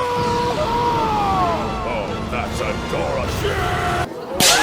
You need to leave! After hitting Naomi with the Neo Tri-Beam, Anon and Fang get a cab to the prom. At prom, Anon and Fang spot Reed, wearing the King Rex costume. He approaches them and grabs Fang's equipment to help set it up on stage for her performance. As they chat, Reed admits he's been keeping his distance from them lately, explaining that he didn't want to leave Trish alone after she spiraled into guilt over the projector incident. Anon turns to Fang, asking if she has plans to patch things up with Trish, deciding whether to worry about her or not. Fang hesitates, but ultimately decides she'll talk to Trish soon, though it's clear she's still processing her feelings about everything. With that resolved, Reed excuses himself and returns to DJing, leaving Anon and Fang to take in the lively prom atmosphere as they prepare for the night ahead. Anon and Fang go eat and then dance their asses off. But Reed goes to Fang, explaining that some technical issues have come up with the equipment. He says that he needs her assistance to store things out before the performance. Without hesitation, Fang agrees and heads off with Reed. Anon notices Trish sitting alone at a table, scrolling on her phone, and decides to join her so she doesn't feel left out. Trish seems surprised and questions why he's even talking to her. Anon explains that he doesn't care about the past anymore, especially with only a few weeks left, and he knows it would upset Fang if they never reconciled. Trish eventually softens, and the two make peace. Anon offers to dance with her, despite admitting he doesn't know how to slow dance. They share a lighthearted moment on the dance floor, laughing at his clumsy steps, and later grab more food together, leaving the past behind. Spears announces the prom king and queen. Unsurprisingly, it's Nazer and Naomi. As the cheers die down, he invites Fang on stage to perform the closing song for the night. Fang steps up with her guitar, looking confident and ready once she sees Anon and Trish in the distance. She performs the song she's been working on throughout the game, pouring her heart into every note. The music resonates deeply with the crowd, and by the end, she has completely won them over. As the final notes of Fang's song echo through the venue, the crowd erupts into thunderous applause, their cheers reverberating like a celebration of everything Fang has overcome. Anon pushes his way through the crowd. Without hesitation, he leaps onto the stage. In that moment, nothing else matters. He pulls her close and kisses her. The crowd cheers louder, celebrating their love as if it was meant to be. After prom, Anon and Fang leave the noise behind and head to the park. The night, peaceful and quiet. The streetlights cast a soft glow, and for a moment, everything feels still. Fang stops and looks at Anon, asking for the slow dance they never got at prom. They take each other's hands, and with the faint noise of music coming from Anon's phone, they begin to dance. The world feels distant, as if nothing matters except the two of them, moving together under the stars. It's a moment of peace, free from all the doubts and worries that they had to deal with since the beginning of the game. Just them, lost in the simplicity of the dance, the night wrapping around them in a perfect, quiet connection. We cut to the end of the year with Christmas. Fang and Anon are celebrating at his crummy apartment, exchanging gifts. Anon is about to leave for college to become a sound engineer, and the weight of the moment is clear. Fang doesn't want a long-distance relationship and suggests they take a break, not a breakup, so they can reflect on themselves. They embrace, unsure of the future, but connected in the present. 5 years later, Anon returns to Vol Caldera, now with a job at a local studio. He's kept in touch with his friends, and now it's time for the high school reunion. There, Anon reconnects with everyone, seeing how much they've all changed. Trish owns a horn salon, and Naomi's with friggin' Kanye! At the reunion, Anon spots his Pteranodon girlfriend, Fang, and calls her over. She rolls her eyes, reminding him not to call her Fang anymore. The group laughs, as they remember how Lucy changed her name senior year. It's a lighthearted moment, and it becomes clear that Lucy has come a long way. She's now working her way up to become the new music teacher at the school, a testament to how much she's grown since her high school days. The reunion is filled with warmth and memories, as they all reflect on how far they've come. Anon and Lucy head up to the rooftop. They reflect on their journeys, how different they are now from the angsty teenagers they once were. The struggles, the growth, the friendships that have shaped them into who they are today. There's a quiet comfort in their shared silence. The conversation drifts naturally between them, touching on their dreams, the paths they've taken, and the unexpected twists life threw their way. Anon, feeling the pull of something deeper than words, asks Lucy if she'd like to grab breakfast with them tomorrow. It's a simple question, but it feels like a promise. A promise that their bond isn't just a thing of the past, but something that's real, that's here to stay. Lucy leans closer, as their shoulders brush. It feels like the world has slowed down, the noise of the night fading in the background. Everything they've been through has led them to this moment. They're finally here, where they belong. It fades to black with them sharing one last kiss to the audience. The kiss is a promise, not just of love, but of the future they'll build together, knowing that whatever happens, they'll face it side by side. The journey of self-discovery, the relationships that were tested and mended, all culminates in this quiet, intimate moment. A peaceful ending to a story of growth, love, and new beginnings. And that's ending for a Snook game. Despite it being the canon ending of the game, it's not my favorite by any means. But just because it isn't my favorite doesn't mean it's bad. In fact, it's great. Almost near perfect in my opinion. The journey it takes us on feels deeply satisfying, like the culmination of everything the characters have been through. Everything comes full circle, wrapping up the story in a way that feels both complete and rewarding. Fang and Nazer's sibling tension is resolved, Trish finds forgiveness, Naomi gets the comeuppance she deserves, and Anon is humanized while supporting Fang as they face their challenges head on. The game rewards players with a deeply satisfying conclusion, delivering heartfelt closure to Anon and Fang's arcs, as they transform into stronger, more empathetic individuals. The player's choices shine through, showing the power of understanding and connection, and paving the way for a hopeful future. This ending isn't just a conclusion, it's a celebration of the journey, leaving players with a profound sense of achievement and optimism. That said, Snook Game doesn't end with just one story. Its brilliance lies in its branching paths, each offering a unique lens on the characters and their journeys. Now that we've experienced the canon ending, let's step back and explore another conclusion. One that takes a dramatic shift in tone, the sad ending. This ending isn't uplifting or joyful. Instead, it delves into what happens when choices lead to miscommunication, unresolved conflicts, and a breakdown of trust and understanding. Let's uncover the past shaped by these difficult consequences, the sad ending.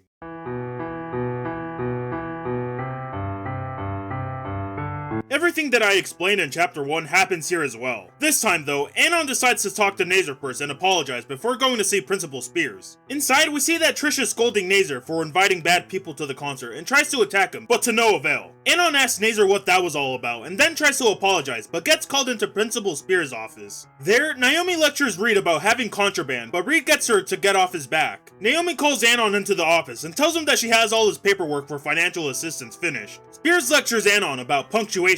When you get to the campus beautification scene and the lie's revealed, Anon decides to joke about the lie instead, which leads to him getting punched across the face, and then Fang runs off, leading the scene to play out just like how it played out in Ending 4. And the rest plays out the same, up until the rooftop scene. Anon this time decides he should put in his 2 cents during Fang's venting, by deciding to interrupt Fang. He tells him that he isn't a burden of Fang, and is in fact their friend. He tells him that self-improvement is to be gained with sacrifice, and stepping out of the comfort zone, and tells him to also try to get along with Nazar better. Then he tells Fang, being weak is nothing to be ashamed of.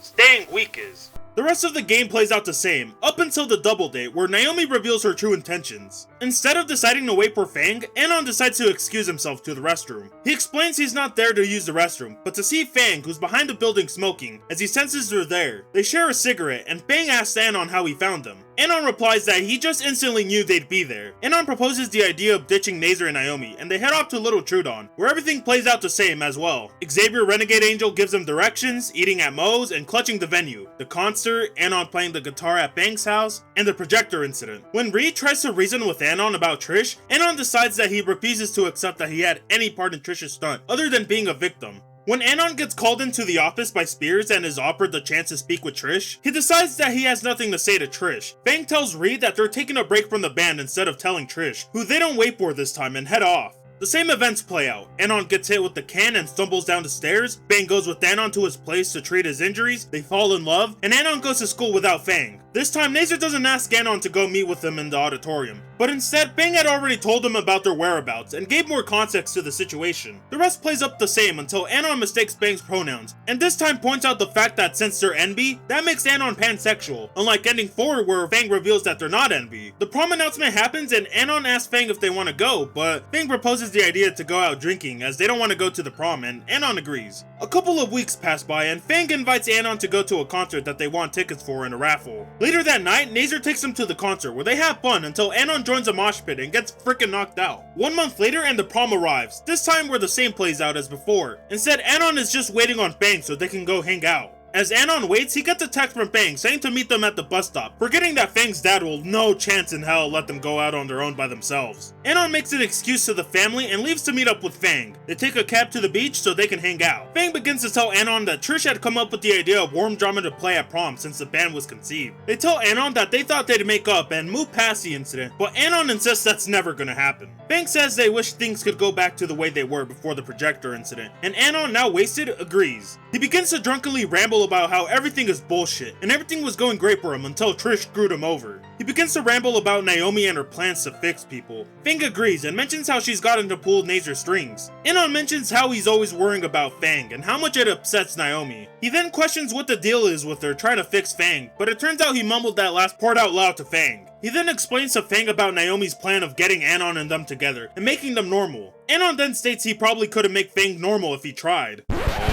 Oh shit. He says everyone's got their own problems, like for example, he's too nice. Then frickin' says Fang has her situation with using their pronouns as attention. Fang, in understandable anger, pimp smacks Anon and says it's not for attention and that he should know that since it's part of their identity. And then Anon asks if being a girl with daddy issues is part of their identity. Fang tells Anon that he should know Fang is not a girl, but Anon tells him they sure act like one. Oh my god. Fang questions Anon if they even care for them or if he was trying to fix them. He then tells him that at the rate they're going in life, everyone cares more about Fang than Fang does of themselves. Fang then begins to scream at Anon and regret they split off with their friend group just to be with him. Anon said he should have gotten a prize or something for sticking with Fang, even going as far as to call them a little schizo. They argue more until Fang shoves Anon into the water and goes away. We then get a time skip of 4 or 5 years, where Anon reveals that after Fang broke up with him, he dropped out of school and became depressed, playing video games to pass time. He then decided to join the Navy, but then later left because he hated it. He moves back into his terrible apartment in the slums of Vol Caldera, and goes out to buy pizza with the little money he has. He goes to a spot and waits on his order, but then realizes there's a small stage tucked away in a corner, where he spots Worm Drama playing. He sees Fang, who looks barely recognizable and miserable. Once again, I'll let the rest play out. I stay and wait, watching her, hoping for her to look at me, recognize me. Notice that I'm the only one here who cares enough to watch her play. Finally, her eyes cast over the audience, looking over them, looking over me. Her gaze just passes by, even though I'm the only one looking. She doesn't even recognize me. It's sobering. I guess that was it. It was fun pretending this might go somewhere, that she would recognize me, drop her instrument and come to my arms, and we start dating again. We forgive ourselves, and we start over. Fang is right there. I could take everything back. Everything that went wrong all because of that fight. If I try talking to her, she might forgive me. Give us a both fresh start. Things could go back to the way they were, back before. He's reminded of Fang's words about Trish being right about him. I really should go get those smokes. I couldn't save her. Why would I save her? Can't she see she's a dump? I saw it. She's smart. I'm a dope. Yet, why does she do that to herself? Anon grabs his pizza and walks back to his apartment, questioning if talking to Fang would have even been a good idea. And he's satisfied that he won't have to talk to Fang anymore, and that he got what he initially wanted in the very first place, to be left alone. And then the screen fades to black. Of the two bad endings, ending 2 feels more ridiculous and over the top. Everything seems fine at first, but then Anon goes on a drunken rant, and Fang ends up breaking up with him. It's clear that this ending really isn't supposed to happen. It feels like a result of poor choices, rather than a natural outcome. Getting this ending is really simple. All the player really has to do is make Anon an asshole throughout the events of the game. The decisions that lead here don't push Anon to grow as a character. Instead, they make him more selfish and careless, which ultimately strains his relationship with Fang. This ending punishes the player by showing the consequences of neglecting communication and personal growth. Instead of a satisfying resolution, it leaves Anon and the player facing the fallout of choices that could have been easily avoided, making the ending feel frustrating and disheartening. It's why I call it the sad ending. But as bad as this ending is, it's nothing compared to the even darker path we're about to explore. In the next chapter, we dive into the game's most harrowing and controversial ending, one that I personally call the bad ending. It's a deeply unsettling turn, one that takes everything we've seen so far and amplifies the consequences to a devastating degree. Brace yourself, because we're about to look at just how far the choices made throughout the game can spiral out of control, leading to a truly chilling conclusion. Ending 1.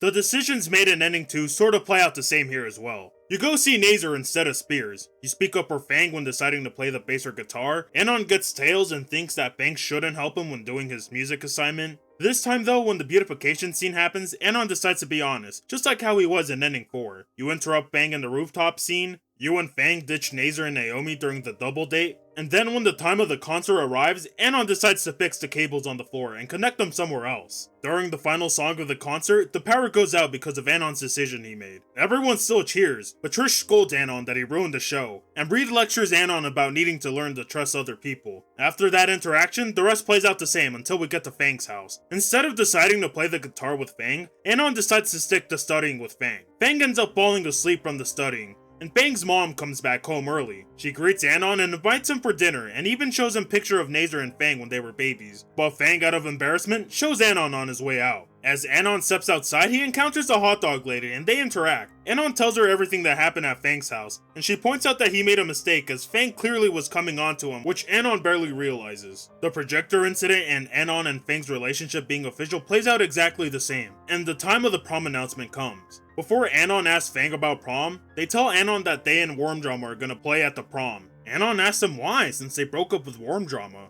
Fang explains that it was an overreaction on their part, and that Trish and them made amends the day before, and proposed the idea to Fang about playing at prom. Fang tells Anon that he can go and apologize to Trish at lunch, as he should be more willing to forgive other people, and that they can't afford to burn bridges. Anon hesitantly agrees. Later that night, Fang texts Anon that they're going to a museum tomorrow to get inspiration to play at prom, and that he's gonna come along with. At the museum, Anon is feeling bummed because he wishes that this was more of a date than a research assignment. Anon sees a text from Fang's phone, that they'll be meeting up with Trish and Reed later, which makes him feel even more bummed. He tells Fang that maybe they can go out to eat somewhere before meeting up, and Fang agrees, but as they head out, Fang realizes that there's still more to see, cutting that idea short. They meet up at the mall. There, the tension hangs heavy as Anon joins the group, still grappling with the weight of the day and his unresolved issues with Trish. Trish wastes no time, pointedly asking Fang what took them so long, and snidely implying that Anon was wasting their time, making it clear she hasn't learned her lesson from recent events. Distracted and brooding,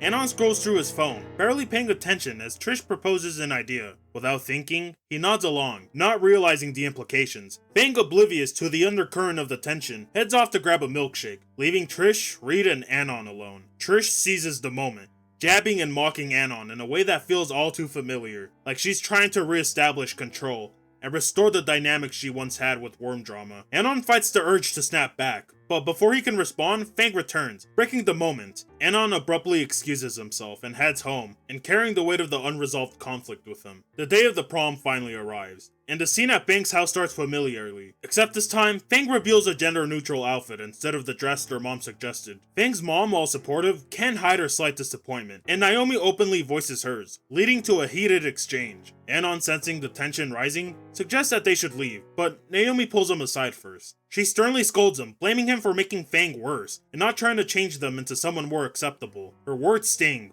but before Anon can respond, Naomi walks back to the living room, where Fang is already arguing with her family. The fight intensifies, and it ends with Fang storming out, followed by Anon, taking a cab separately from Naomi and Nazer on the way to prom. There, the group heads straight to Mr. Jingo's classroom to prepare for the performance. Everything seems to be going smoothly, until disaster strikes.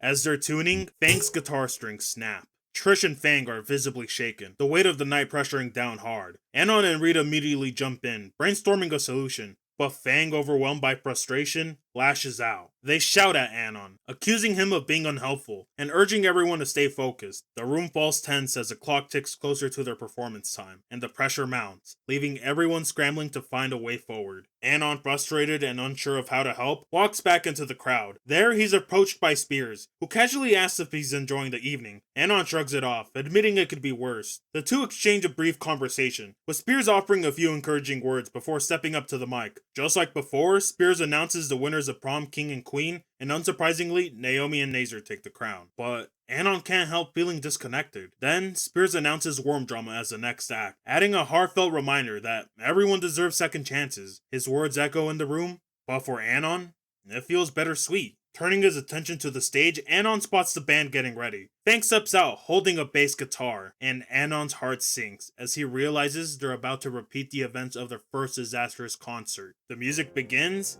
and it's everything he feared. Off-key, chaotic, and painfully unpolished. It's as if all the progress they had made vanished, bringing them back to square one. Trish and Reed visibly lose their resolve, their energy fading fast. But Fang keeps pushing through, determined to salvage the performance. Anon watches in agonizing silence, hoping they'll pull through somehow, until someone from the crowd hurls a cup of punch at Fang, staining them crimson.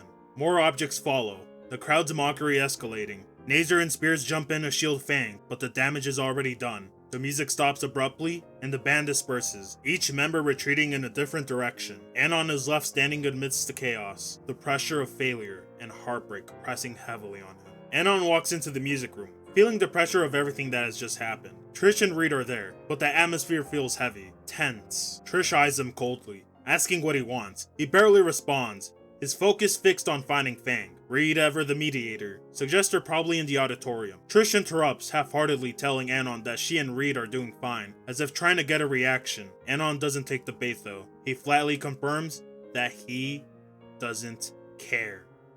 His priority is finding Fang, and nothing else matters right now. Reed shoots him a disapproving look, calling his words uncalled for. But Anon's frustration over everything that's happened, decisions made, things said, events that spiraled out of control, makes him bite back, reminding Reed that this whole mess was uncalled for in the first place.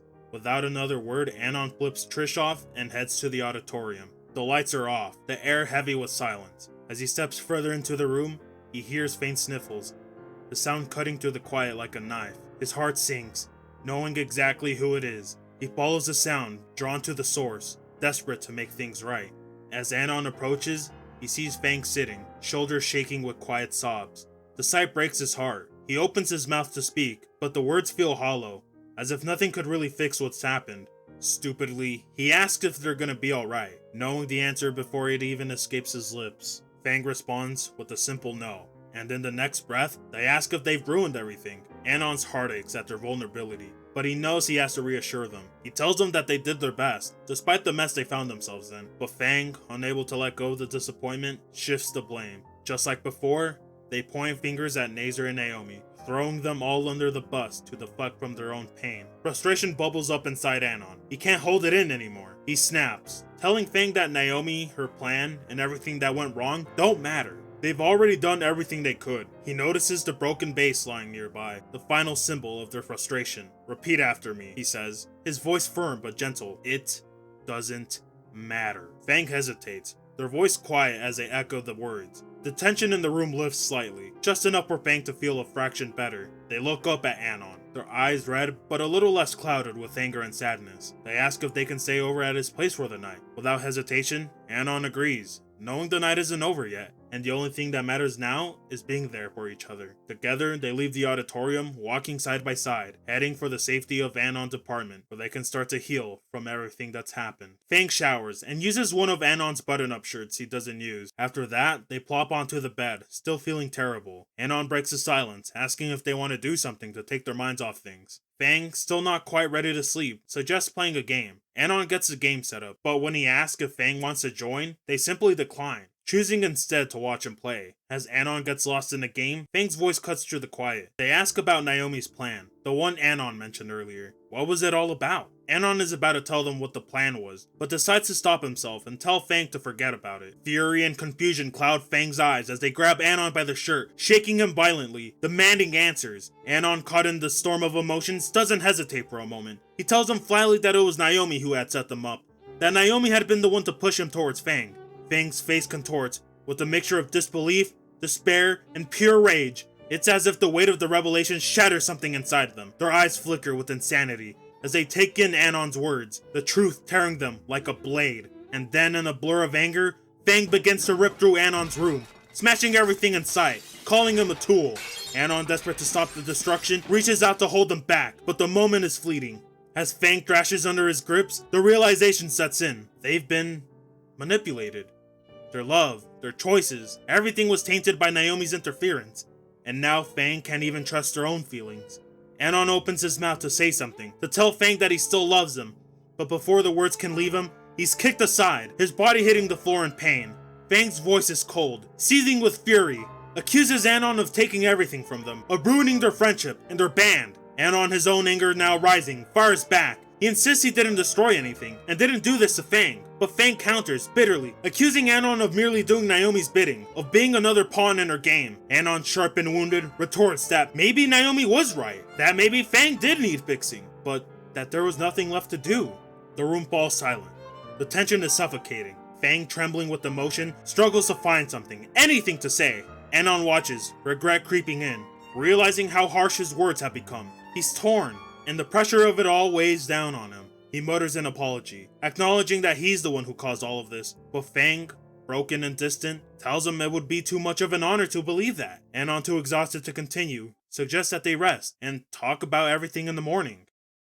The next morning arrives, and Anon gets up and pulls back the curtain to let some light in, but it's foggy and gray outside. As Anon is about to comment to Fang about it, he realizes they're not in bed. He checks the time, only to see that it's 10 in the morning, and sees a plethora of missed calls and voicemails from Nazer and Fang's dad, who are livid with Anon. He then texts Fang to tell them about the messages, but gets no immediate response. In that time, he takes a moment to reflect on what happened the night before, as he sees the damage that Fang has caused to the room. He checks his phone again to see that Fang has at least seen the messages. After cleaning his room, Anon spends the rest of the day playing video games, trying to distract himself from the chaos in his mind. Suddenly, there's a knock at the door. To his surprise, it's Fang. Anon opens his mouth, ready to apologize for the night before, but Fang cuts him off, saying it's fine. They tell him they don't need to blame him for what happened. Fang's voice is soft, filled with regret, as they apologize for overreacting. They tell Anon it's not his fault. None of what happened was his fault. They pull him in and kiss, and tell him that everything is fine. Following this, they presumably make more love until it cuts to the morning, where Anon wakes up and realizes he slept in again, and sees that his alarm clock has been disconnected. Anon, shocked, realizes him and Fang are late to school. Wait, no. Just Anon is late to school. He sees once again they're not in bed. He gets a message from his phone. The message reads lyrics of a song. Control over my life you denied. And now death approaches from the sky. Why'd it be me you had to vilify? Goodbye, Volcano High. Anon realizes that something is wrong, and then it hits him. He rushes to the school as fast as he possibly can, faster than he's ever ran before. When he arrives, the sight before him is surreal. Students huddled together, sobbing uncontrollably, while teachers move silently among them, their faces pale with shock. At first, Anon thinks it must be a drill, maybe a fire gone wrong, but the eerie stillness tells him something far worse has happened. Fang has to be here, he thinks. They have to be safe. Clinging to that fragile hope, he scans the chaotic scene, desperate for a glimpse of them. His thoughts are interrupted by a voice piercing through the muted cries. It's Trish, her face streaked with tears, twisted in anguish and fury. Trish asks Anon why he couldn't just leave them alone. She tells him to look at what he did, but what did Anon do? Before Anon can process her words, she hurls her phone at him. It shatters on the ground, its broken pieces scattering like shards of her rage. Anon barely notices. His heart is pounding too loudly in his ears. He doesn't have time to argue to understand. Without hesitation, he pushes past the crowd and steps into the fog-coated school. The halls are consumed by an unsettling silence, a void that feels louder than any noise. Anon's footsteps falter as he approaches the stairs, his body screaming for him to stop, to turn back, to leave this place behind. But he can't. Something drives him forward, a gnawing need to confront whatever lies ahead. Each hesitant step feels heavier than the last, as if the air itself is trying to hold him back. As he ascends, a sharp, unmistakable scent creeps into his senses, metallic and acrid. It clings to the air like a suffocating shroud. It's a smell everyone has encountered at some point, but one they never hoped to recognize in this way. The realization slams into him like a punch to the gut, and when the thought finishes processing, the horror unfolds before him. The floor is awash in red, a grim tapestry telling the story of the chaos and terror that unfolded here. Scattered bodies lie motionless, each one a silent testament to the lives lost in those final, frantic moments. Some seem to have tried to flee, their frozen forms still reaching for safety they never found. The walls and lockers stand as indifferent witnesses to the carnage, their once innocent surfaces now painted with the aftermath of violence. At the end of the hallway, a figure catches his eye, and dread tightens its grip on his chest. It's a face he recognizes, a face that once beamed with life. Nazer, the first person who had reached out to him, the first to welcome him into the school, the friend who broke through his barriers and derailed his plan to drift through the year in silence. Now he lies there, lifeless, his vibrant energy extinguished, leaving only a haunting stillness in its place. Anon's breath catches in his throat as he stares, unable to look away, the pressure of the moment threatening to crush him entirely. This isn't real. It can't be real. Anon's mind races as the walls close in around him. Fang. He needs to find Fang. They have to be somewhere, anywhere but here. His eyes scan the grisly scene, desperation mounting with each breath. Across the hall, he notices a door ajar, Fang's econ class, but he knows deep down they aren't in there. Steeling himself, he peeks inside and is met with another devastating sight. The Parasaur Student Council president, once so full of life and energy, now lies motionless on the floor. The weight of it all threatens to consume him, but he forces himself to look away. He sees the next flight of stairs ahead, and realizes there's only one place Fang could be, the one spot they've always gravitated to, a place that resonated with him more than anywhere else. Before he can move, a faint, almost imperceptible sound cuts through the silence behind him. A thud. He turns to see Nazer, clinging to the last fragile threads of life, his body trembling with the effort. Their eyes meet, and in that brief, harrowing moment, Nazer's gaze speaks volumes. Disappointment, sorrow, grief. 1,000 emotions swirl in his broken expression. Anon freezes, torn, but there's no time. He can't save Nazer now, not in the state he's in. He watches helplessly, as Nazer, with the last ounce of his strength, raises an arm before it falls limply to the ground. The life in his eyes fades, leaving only an emptiness that cuts through Anon like a blade. Anon turns towards the stairs, his mind a storm of confusion and denial. It has to be Fang. It has to be. But what if it's not? What if it's too late? His thoughts spiral with guilt and desperation. How could he have known this would happen? How could it possibly be his fault?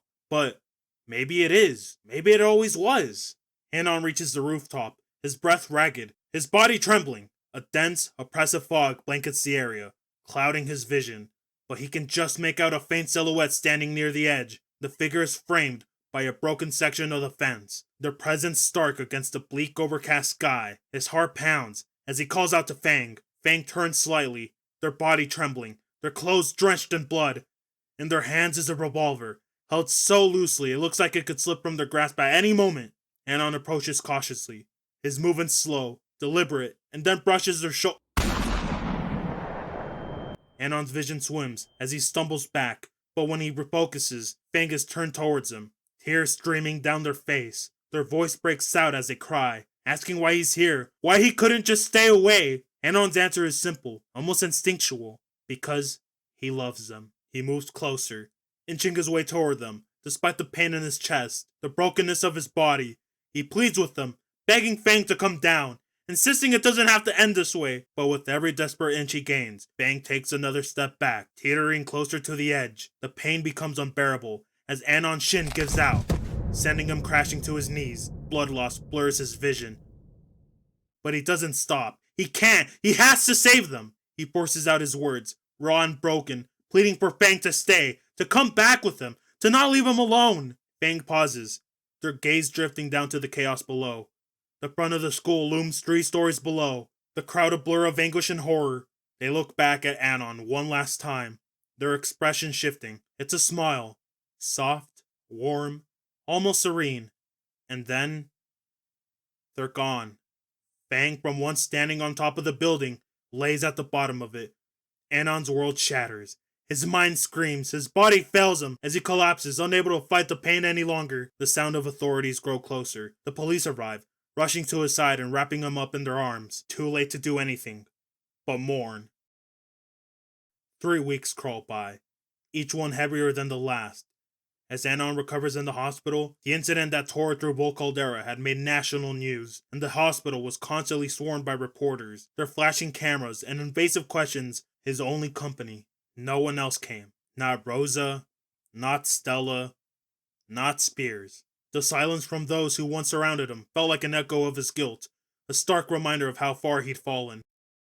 It's the day of the funeral now, and though he wasn't invited, Anon knows he has to go. He feels an obligation, a need to see through, even if no one else wants him there. As the service concludes and the crowd disperses, Anon lingers, watching from a distance, and then slowly he steps forward, each movement weighted with regret.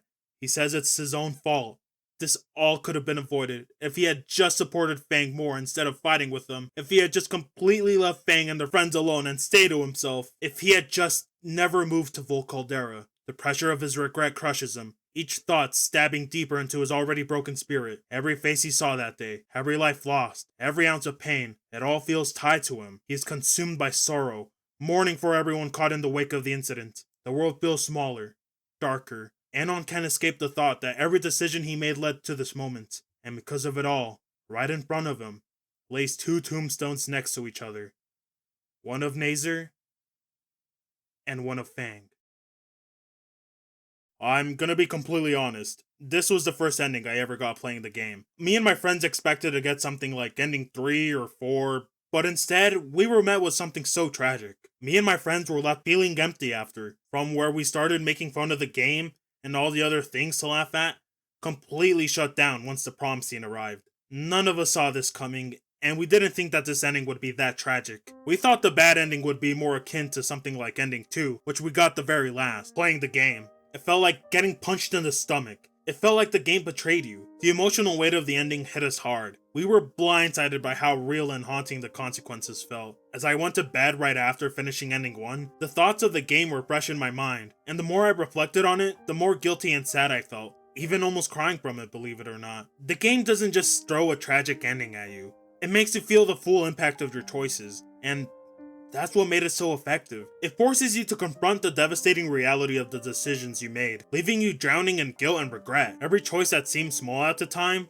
every missed opportunity to act differently, comes rushing back with such intensity. The weight of it all sinks in, and You realize that even the smallest misstep can spiral into something irreparable. The feeling of helplessness, knowing that you could have changed things but didn't, overwhelms you. It's a gut-wrenching moment of reflection where you understand that your actions have consequences far beyond you initially thought possible. This isn't just about the characters.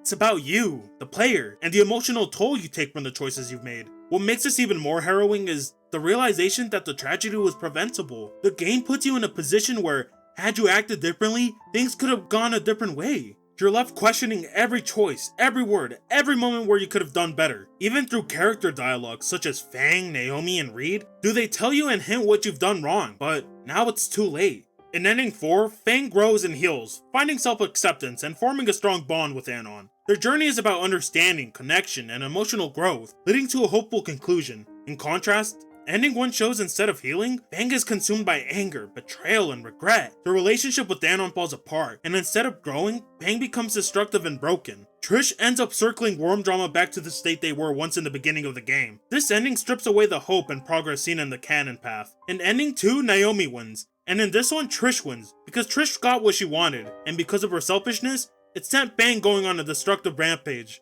And that is an angering feeling. The outcome is irreversible. And it's that sense of finality that weighs heaviest. No amount of regret can change what has already happened. The guilt doesn't just linger, it festers, embedding itself in every corner of your mind.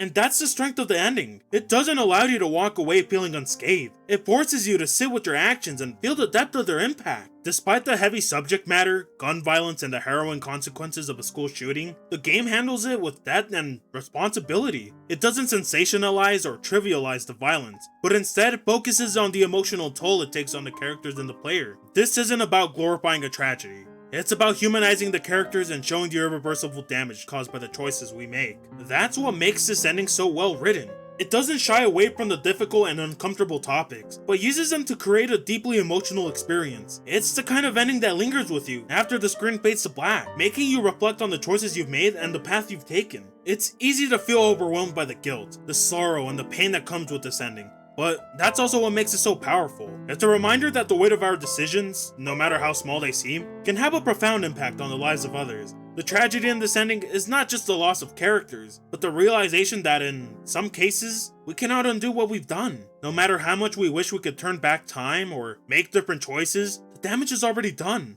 and the lives of those we care about are forever changed. It's a painful lesson, but a necessary one. Sometimes, we don't get second chances, and the weight of our choices can shape the future in ways we never anticipated. The game doesn't just ask you to reflect on the events of the story, it asks you to reflect on yourself. What do your choices say about you? How do they affect the people around you? It's a harsh mirror, one that forces you to reckon with the person you are, and the consequences of your actions. In the end, it's not just about the characters in the game, it's about you, the player, and how the choices you make in life, big or small, shape the world around you. But while this ending leaves you grappling with guilt and sorrow, it doesn't define the entire journey.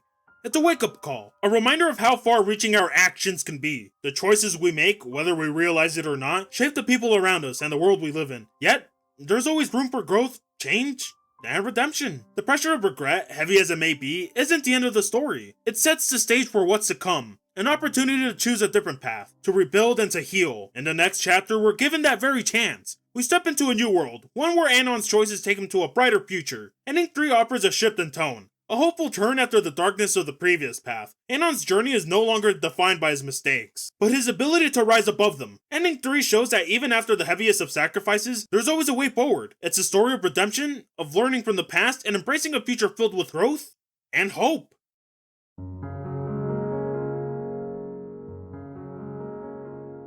As I mentioned earlier when talking about Ending 4's Snook game, although it was a great ending, it wasn't my favorite by any means. That title goes to this one, the last of the endings left to talk about. Ending 3, the happy ending. So let's dive right in and see why this particular path is my favorite. Everything plays out exactly the same from the decisions Anon made in Ending 4, such as not interrupting Fang on the rooftop and leaving the cables at Mo's concert as is, as opposed to Ending 1 where the decisions Anon made were similar to the ones made in Ending 2 and vice versa. How the fuck did I end up here? Oh my god. Caesar. Shut up!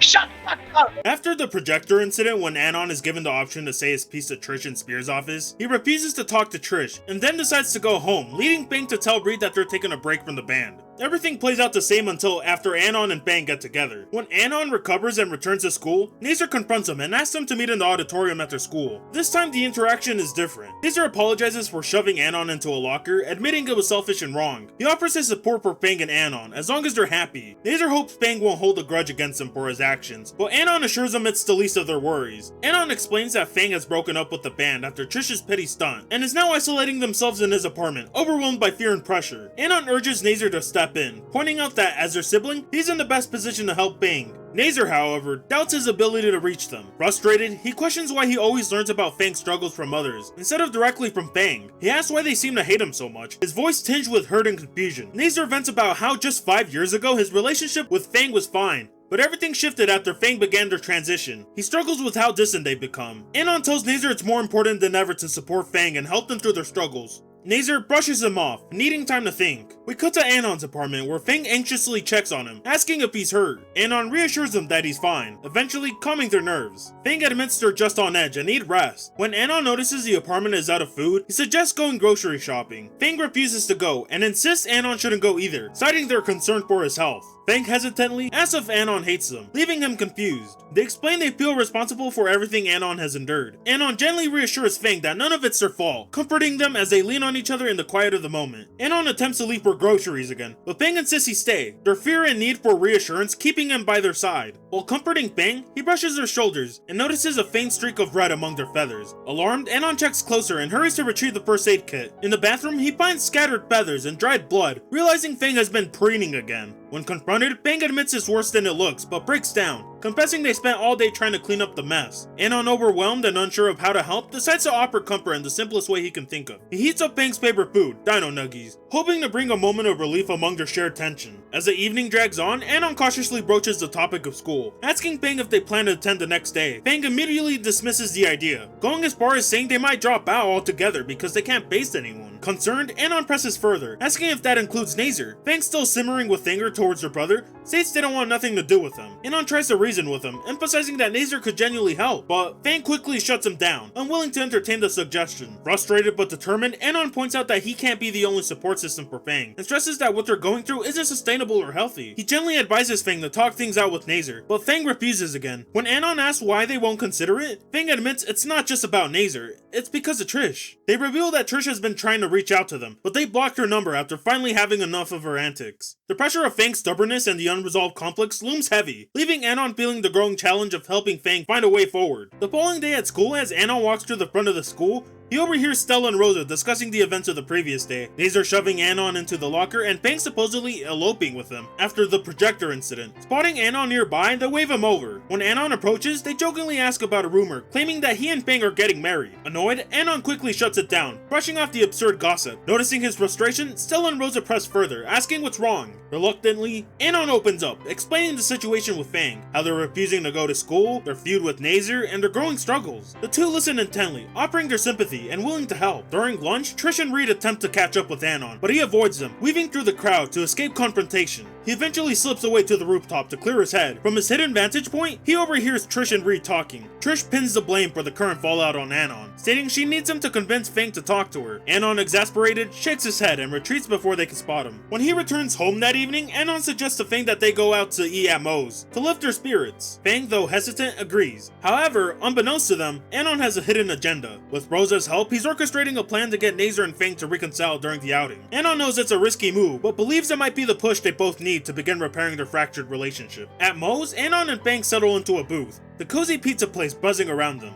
Moments later, Rosa and Nazer walk in, and Nazer instantly realizes what's happening. His eyes narrow, but Rosa ushers him toward the booth with a reassuring pat. Reluctantly, Nazer sits down, tension thick in the air, as he exchanges glances with Fang. Before anyone can start talking, Moe, ever the wise and warm-hearted pizza man, steps in. With his usual charm, he tells Anon and Rosa to step aside, assuring them that he's closer to Fang and Nazer and might have better luck helping them work things out. Trusting Mo, Anon and Rosa retreat to another corner of the pizza joint. While Mo gently guides Nazer and Fang into conversation, Rosa takes the opportunity to check in on Anon. She coaxes him into opening up, and he begins to vent. He talks about the overwhelming weight of everything that's happened, the fights, Fang's struggles, and his own sense of helplessness since arriving at Vol Caldera. Rosa listens intently, offering kind words and reminding him that he's done more for Fang than he realizes. Meanwhile, Mo works his magic with the siblings. He encourages them to express their frustrations, acknowledge their shared pain, and let go of misunderstandings that have kept them apart. Slowly but surely, the ice begins to melt. After a while, Mo invites Anon and Rosa back to the table. They find Fang and Nazer looking noticeably lighter, their stiff postures replaced with a sense of ease. The siblings exchange playful jabs, and laughter spills over as they all join in on the banter. For the first time in a long while, there's no anger, no resentment, just a sense of unity. The sibling rift is finally mended, leaving a hopeful note in its place. The next day at school, Reed approaches Anon, asking for a moment to talk. He brings up Trish, saying she's been upset about everything with Fang. Before Reed can say much, Anon firmly tells him he won't push Fang into fixing their messy friendship. Reed insists Trish has changed and pleads with Anon to help. After some hesitation, Anon agrees, but only if he can be there during the conversation. Reed tells him to bring Fang to the auditorium at lunch. As soon as lunch starts, Reed joins Anon in the line to grab food, trying to go over the plan. Anon's phone starts buzzing in his pocket, but every time he reaches for it, Reed distracts him. As the buzzing gets more frequent, Reed's behavior becomes increasingly erratic, making Anon uneasy. When Anon tries to check his phone again, Reed suddenly shoves him, then snatches the phone and puts it in his own pocket. Angry and realizing something's off, Anon demands his phone back. Reed doesn't comply, and Anon has had enough. Without another word, he bolts toward the auditorium, leaving Reed scrambling to follow. As Anon notices Reed has stopped chasing him, the sprinklers in the building suddenly activate, sending the hallways into chaos as students scramble to avoid the water. Ignoring the commotion, Anon sprints towards the auditorium. Just as he reaches the door, Reed catches up and grabs him in a chokehold, forcing Anon to struggle free. Inside the auditorium, Trish and Fang are mid-conversation. Trish, frustrated, asks Fang why they've been avoiding her, insisting a few days should have been enough time to cool down. Fang, clearly angry, tells Trish to leave their life for good, but Trish refuses, claiming she only wants to help. Fang doesn't hold back though, calling Trish out for betraying and manipulating them. Trish defensively argues that she helped Fang find themselves when things were rough. Fang fires back, saying that they don't need a new identity, just real support. When Fang firmly asks Trish to stop contacting them, Trish loses her temper, yelling at Fang and demanding to know what will happen to the band. Fang bluntly responds that Trish controlled everything in the band, leaving no room for others. Trish tries to argue that decisions were made collectively, but Fang snaps, pointing out that every idea stemmed from Trish. Fang takes a final stand, declaring that worm drama is officially over. Trish, growing increasingly angry, accuses Fang of throwing away their friendship for Anon, insisting that they're willing to abandon everything because of someone she calls a penniless bum. She belittles Fang, saying they're nobody without her and that she's always right. In the midst of the confrontation, Reed lets go of Anon, handing him back his phone, and quietly walks away. Anon seizes the opportunity to rush through the doors, confronting Trish. Upon seeing Anon, Trish glares at him, and without a word, walks out, leaving Anon to comfort Fang. A month later, Anon reveals that Trish continues to try to reach out to Fang, but Stella and Rosa always step in to shut her down. The prom announcement is made, and Fang looks visibly upset. Anon asks what's bothering them, and Fang shares their frustration. They're reminded of how they and Trish try to sign up for as many classes together as possible, only to regret it now. They also reflect on how they regret not spending more time with Nazer, and how much of their confusion about their identity was influenced by Trish. Fang then tells Anon that they wouldn't mind if Anon started calling them by their birth name, Lucy. The scene transitions into Anon nervously asking Lucy out to prom, and she accepts with her usual nonchalant demeanor. A couple of weeks later, Lucy, Anon, Rosa, and Stella are enjoying a camping trip together, and it's heartwarming to see how Lucy and Anon bond. And Rosa and Stella add to the energy of the scene. On prom night, everything falls into place just like before. The preparations unfold similarly, but when Lucy comes down the stairs, she surprises everyone. She's wearing the dress her mom had given her, the same one she had turned down back in the first ending. They all take pictures, laughing and enjoying the moment. But there's a slight issue. A string is popping out of Lucy's dress. Naomi, who's clearly not pleased, volunteers to go to the kitchen to fetch scissors. She asks Anon for help, claiming she needs his height to reach the scissors. Once they're alone in the kitchen, Naomi thanks Anon for helping with Lucy, but then reveals her lingering resentment. She tells Anon that Lucy still doesn't like her, and is frustrated with how she has distanced herself from everyone. Naomi admits that ever since Anon helped Nazer change, Nazer is always hanging out with Lucy or talking to her, leaving Naomi out in the cold, which is pretty funny. The other day, I was fucking that hoe. You know what she started doing?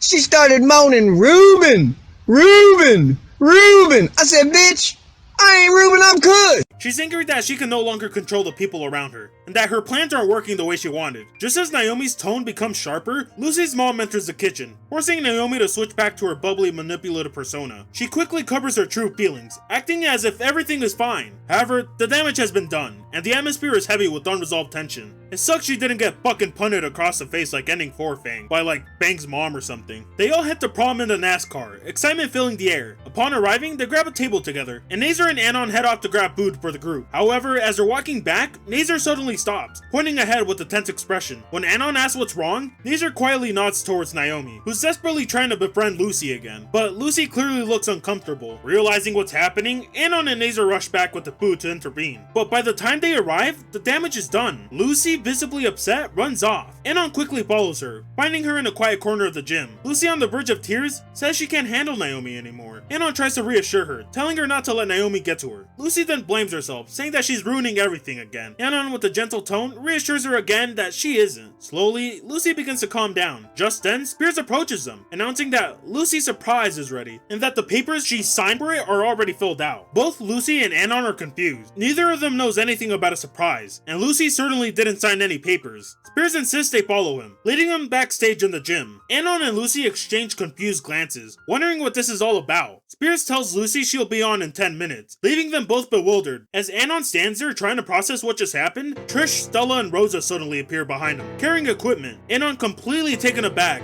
shouts demanding to know what's going on, but Trish, utterly delusional, ignores him. She addresses Lucy as Fang, insisting that they're going to play at the prom. Lucy, frozen in shock, can't believe what she's hearing. Trish doesn't even acknowledge Anon's presence, instead throwing a snarky comment his way, clearly not interested in him being there. Anon, frustrated, asks who came up with this plan. To his shock, it's revealed that Stella and Rosa helped Trish with this misguided attempt to fix Lucy and Trish's dysfunctional relationship. When Lucy realizes what's happening, she runs off again, overwhelmed. Anon, now furious, turns to the trio, demanding to know what they were thinking. Trish brushes off his concerns, asking if Lucy's okay, to which Anon snaps back, saying she was fine until now. Without hesitation, Trish tries to chase after Lucy, but Anon steps in, grabbing her by the shoulder to stop her. Before he can do anything further, Rosa intervenes, grabbing Anon and allowing Trish to go after Lucy, leaving Anon standing there, powerless and seething with frustration. Rosa insists that Lucy is at a point where she can handle this on her own, but Anon, filled with anger and frustration, firmly disagrees. Rosa calmly responds, saying this is something she's been discussing with Lucy for a while. Stella adds in, saying she did a tarot card reading for Lucy, predicting that by the end of the night, Lucy would experience full fulfillment. Rosa, now curious, then asks Stella if it even matters whether the cards are upright. Rosa admits that she flipped the cards herself after Stella left for the restroom. Stella, taken aback, raises an eyebrow, before revealing that when she looked at the cards earlier, the world card was upside down. The implication is clear. Rosa had altered the reading. Both Anon and Stella are left momentarily stunned, processing the revelation. Then Stella, almost as if realizing the gravity of the situation, quickly urges Anon to go find Lucy. With no time to waste, Anon takes off, driven by the need to stop whatever mess is unfolding. Anon rushes to find Lucy, huddled in a corner, overwhelmed by Trish's manipulative barrage.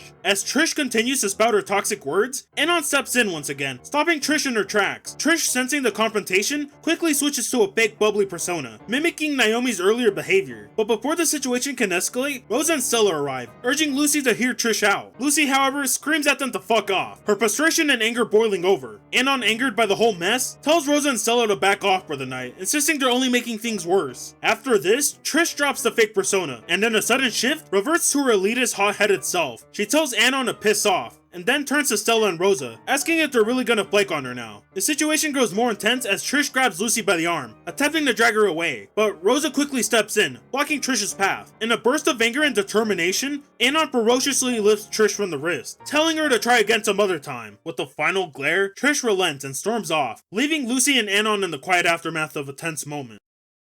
Lucy tells Anon that they should get away from the crowd and head into the hallways near the bathroom. They reflect on what just happened, the gravity of the confrontation still hanging in the air. Lucy heads into the bathroom to compose herself, while Anon returns to the crowded food table. It's there that Trish reproaches Anon again, her tone surprisingly softer this time. She asks if Lucy is okay, and Anon replies no. Trish presses him with more questions, seemingly concerned but still manipulative in her approach. Anon, frustrated, tells Trish she's doing more harm than good to Lucy, and advises her to leave her alone. Trish tells Anon that she wants Lucy to be happy, and if that means never seeing her again, then so be it, and she's gonna ask Principal Spears to cancel the performance and go home. Anon returns back to the hallways to see Lucy. When Anon finds her, he asks if she wants to leave, and Lucy, wary and drained, simply obliges. And with that, they decide to step away from the chaos together. They walk back to Lucy's neighborhood, the cool night air helping them unwind from the chaos of the evening. As they reach the park, they come across the same hot dog vendor from before. The vendor greets them warmly, and they chat briefly about the prom and what happened there. Lucy, with a spark of inspiration, suggests an idea to head back home and enjoy the rest of the night, just the two of them, on the advice of the hot dog lady. They walk back to Lucy's house, and upon arrival, they find her parents aren't home. Probably out on a date. Lucy, feeling a sense of freedom, slips out of her prom dress and tells Anon she wants to have the dance she never got to have at prom. She digs out an old stereo from her parents, starts playing music, and dims the lights. As the soft glow of the night flickers on, Lucy reveals her never-before-seen bioluminescent marks. They start dancing, moving in sync with the music, letting the worries of the night slip away. It's yet again another peaceful moment, a moment of freedom and joy, as they dance until the very end of the night, just the two of them, lost in the moment. 3 months later, Anon, Lucy, and Nazer are hanging out in the park, enjoying a sunny afternoon picnic. It's revealed that Nazer has a part-time job doing Grubhub. Oh wait, my bad. Grub Club. And Anon asks him to do the Grubhub commercial dance. You guys remember that meme? Didn't it have lore? The hot dog lady from before walks by, and they greet each other. She asks what they've been up to since graduation, and Lucy mentions they're trying to figure out their adult lives. Lucy sighs, shoulder slumping, as she talks to her about cutting off so many of her friends and having no clear plan for the future. It's here where it's revealed that Anon is heading off to the army the next day. Everything feels uncertain, like it's slipping away, and she doesn't know where to go from here. The hot dog lady, wait, does she even have a name? Hold on real quick. Tracy. Tracy sets down her tongs and walks over, standing beside Lucy. After a moment of silence, she speaks softly, but firmly, sharing her own experience. She tells Lucy that she too has lost touch with many people after high school. It happens, and it's not Lucy's fault. She reminds her that the most important people are still here, Anon and her family. Nazer, sitting nearby, agrees. Lucy's tense expression begins to soften as Tracy pats her on the shoulder with a reassuring smile. Tracy tells Lucy to focus on what she has right now in front of her and not to worry about anything else. The rest will fall into place when the time is right. As Tracy heads off to sell more hot dogs, Lucy stands a little taller, the pressure on her chest a little lighter. A sense of peace settles in, and for the first time in a while, she feels like she can breathe again. Later that night, Nazer drops Lucy and Anon off at his apartment. Inside, Lucy suggests they look at old photos. They sit together, flipping through pictures from their journey. They spend the rest of the night together, enjoying each other's company, and when morning comes, the mood shifts. Lucy looks at Anon, her voice soft, as she asks if he really has to go. Anon nods, telling her he does. He then confesses that, looking back, he wishes he could have been a better boyfriend to her during his time at Will Caldera. Lucy hesitates, saying she's probably the boring one, but Anon shakes his head, reassuring her that even without the punk attire, she's still the girl who changed his life for the better. They talk about how much they've changed over time, their dynamics shifting, and Lucy pulls Anon into an embrace. She asks him if he likes her the way she is now, or how she was before. Anon smiles and softly replies, I like you better the way you are right now. As they step outside, the moment settles in. Anon looks at Lucy, his voice filled with a quiet urgency. He tells her not to hold back or waste her life waiting for him, to live fully and become the person she's meant to be. Lucy's eyes fill with emotion, and she quietly admits she regrets the identity she wore in high school, the one shaped by Trish. She wishes she could have been herself then, but Anon shakes his head, gently. He tells her that the person she was back then is still a part of her, and now, she's better, stronger, more true to herself. Nazer arrives, and takes them, then pulls up to the bus stop, and the reality of it all starts to sink in. Anon is leaving Will Caldera, and everything will change. As they wait for the bus, Anon and Nazer share a few quiet words of thanks, grateful for the way they've helped each other grow. Nazer stays in his car while Lucy steps forward to say her goodbye. Anon looks at Lucy, his expression soft with emotion. He asks her to promise him something. The promise that whenever they meet again, they'll be better, not just individually, but together, as better people. Lucy nods, her tears falling, and pulls Anon into one last hug. It's a silent goodbye, filled with love and unspoken hope for the future, as Anon boards the bus and leaves Will Caldera behind. 3 years later, Anon returns to Will Caldera Bluffs, this time as a recruiter. He's back in the city, and he steps off the bus. Nostalgia hits him. He decides to wander around, taking in the familiar sights. He stops at the park, drawn by the sound of laughter and the sight of a festival in full swing. The air is filled with excitement. He makes his way to the vending machines, his eyes scanning the crowd, when suddenly, he hears a voice that he's missed for so long. He turns, and there she is, Lucy. It's been years, but there's no mistaking her. She greets him with a smile, and he realizes that, just like he promised, She's grown into the better person she was meant to be. Her once punk persona is gone. She wears something simple now, a relaxed look that suits her perfectly. She looks more like herself than ever. They exchange stories about the years that have passed. Lucy tells Anon that she's earned an associate's degree and is now a preschool teacher. She's on a local field trip with her students, proudly claiming that they must be protected and allowed to be free to grow. It's a side of her Anon never expected to see, but it fits so well. She's thriving, living the life she always deserved. Anon, feeling a sense of peace, suggests that they continue exploring the city together, this time with Lucy by his side. Lucy, smiling, agrees, and gets let to take the rest of the day off. As they leave the festival behind, Anon and Lucy head to the beach. It feels like the perfect moment for the two of them to talk and reflect, the years apart melting away in the peaceful atmosphere. Lucy admits she hasn't spoken to any of the friends they made since prom. Anon, curious, wonders if it's the memories that keep her distant, and when he suggests visiting Volcano High, Lucy quickly shakes her head. She can't bring herself to go back. The memories of everything, the drama, the pain, the people, still way too much for her. She doesn't want to revisit it. Instead, they go to Moe's Pizza, but Moe isn't there anymore. The restaurant is now owned by someone else, though it still feels familiar. Lucy begins to reflect on how much she's changed since the last time they were together. She talks about how her old dream of becoming a rock star is gone, tainted by everything Trish had instilled in her. That part of her life, once so important, no longer holds the same meaning. Instead, something else spilled a piece. She remembers helping her dad at a charity event, surrounded by children who were happy, playing and full of life. The joy in their faces reminded her of part of her childhood she had lost. It was there at that moment that Lucy realized her path was changing. She felt drawn to teaching, and she decided to pursue a career as a preschool teacher. Felt right, giving children a safe space to grow, just like she had needed when she was younger. Anon listens and smiles, seeing how much Lucy has grown and how content she is with where she's at now. Anon notices a piano in the corner. He asks Lucy if she thinks she could play it. Lucy hesitates at first, but eventually sits down and starts playing. Her fingers move over the keys, and the familiar tune fills the air. It's the same one she played back in high school on the rooftop. When she finishes, she looks up, a little emotional, and says she hasn't played in a long time. They sit quietly for a moment, the music lingering between them. Anon suggests she should think about teaching music, seeing the spark in her that's still there. Lucy smiles, unsure, but the idea stays with her. Later, they head to Anon's motel. He unpacks his things. When it's time to leave, Anon walks Lucy to her car. He tells her that they'll have breakfast tomorrow. They hug, both feeling how much they miss each other, and the screen fades to black. Ending 3 captures something deeply human. Its realism lies in its imperfections. Unlike Ending 4, where everything wraps up neatly and friendships are preserved, Ending 3 shows that not every bond survives, and not all wounds heal completely. Naomi and Trish don't get the happy redemption arc they might hope for. Instead, they face the consequences of their manipulations and selfishness. Unlike in Endings 1 and 2, where they had a chance to accomplish their goals, here in Ending 3, Naomi ends up with the short end of the stick, but Trish is hit even harder and vice versa in Ending 4. Trish is the one who truly gets defeated, showing how her actions finally catch up with her. Meanwhile, Anon and Lucy find strength not in fixing everything around them, but in focusing on what truly matters, their growth and their connection. The losses in this ending, severed friendships, and lingering regrets make the victories feel more earned. Anon and Lucy don't just survive their challenges, they thrive despite them, carving out a future that feels genuine. Kind of like the campus beautification scene, but on a grander scale. This ending teaches us that life doesn't always tie up every loose end, but it's still possible to find hope, love, and purpose. It resonates because it mirrors real life, messy, imperfect, but full of potential for new beginnings. The contrast with Ending 1 makes this resolution even more impactful. In Ending 1, Bang's unresolved struggles spirals into tragedy, leading to its conclusion. It's a dark, nihilistic outcome where no one learns, no one grows, and relationships break beyond repair.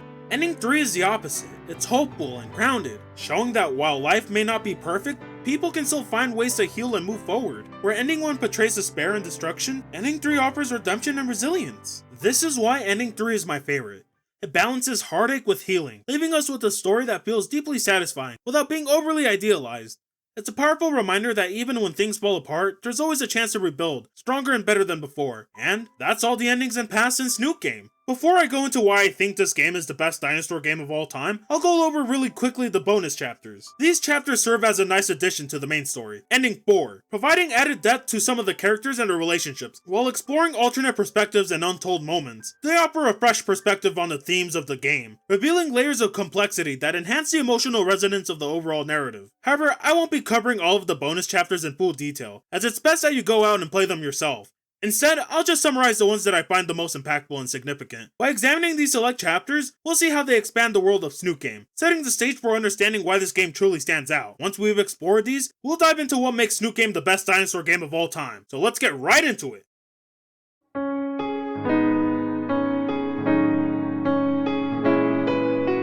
There's 9 bonus chapters, and the game doesn't give you them right away. Whenever you complete an ending, you unlock 3 of them. So yes, in order to unlock all of these, you have to go through all the endings, including the bad ones. 3 of these are mainly just fun slice of life stuff, like Chicxulub Gutter Lane is Anon going bowling with Fang's family, the mouse pad is Anon doing an MTV Cribs video for a pen pal, the PTA meeting is, well, a PTA meeting, and then there's the 2 trilogies, Passion of the,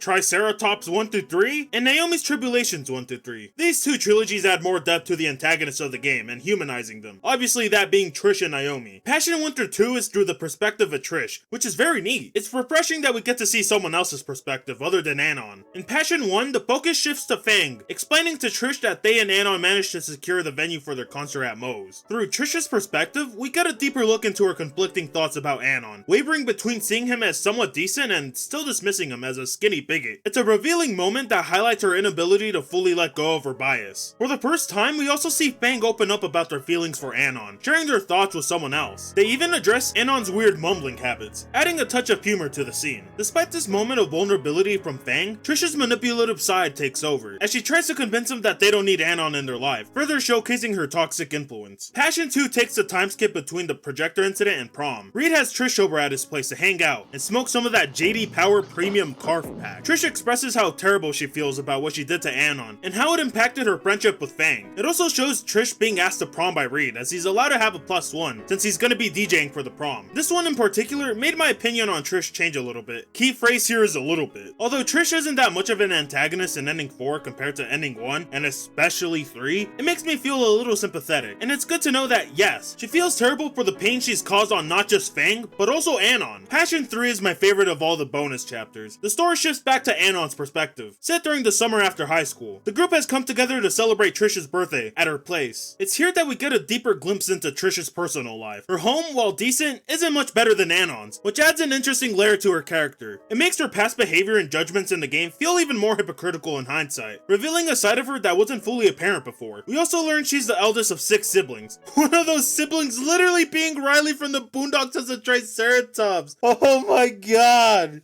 Nigga, you gay! He has a few lines, but all of them are comedy gold.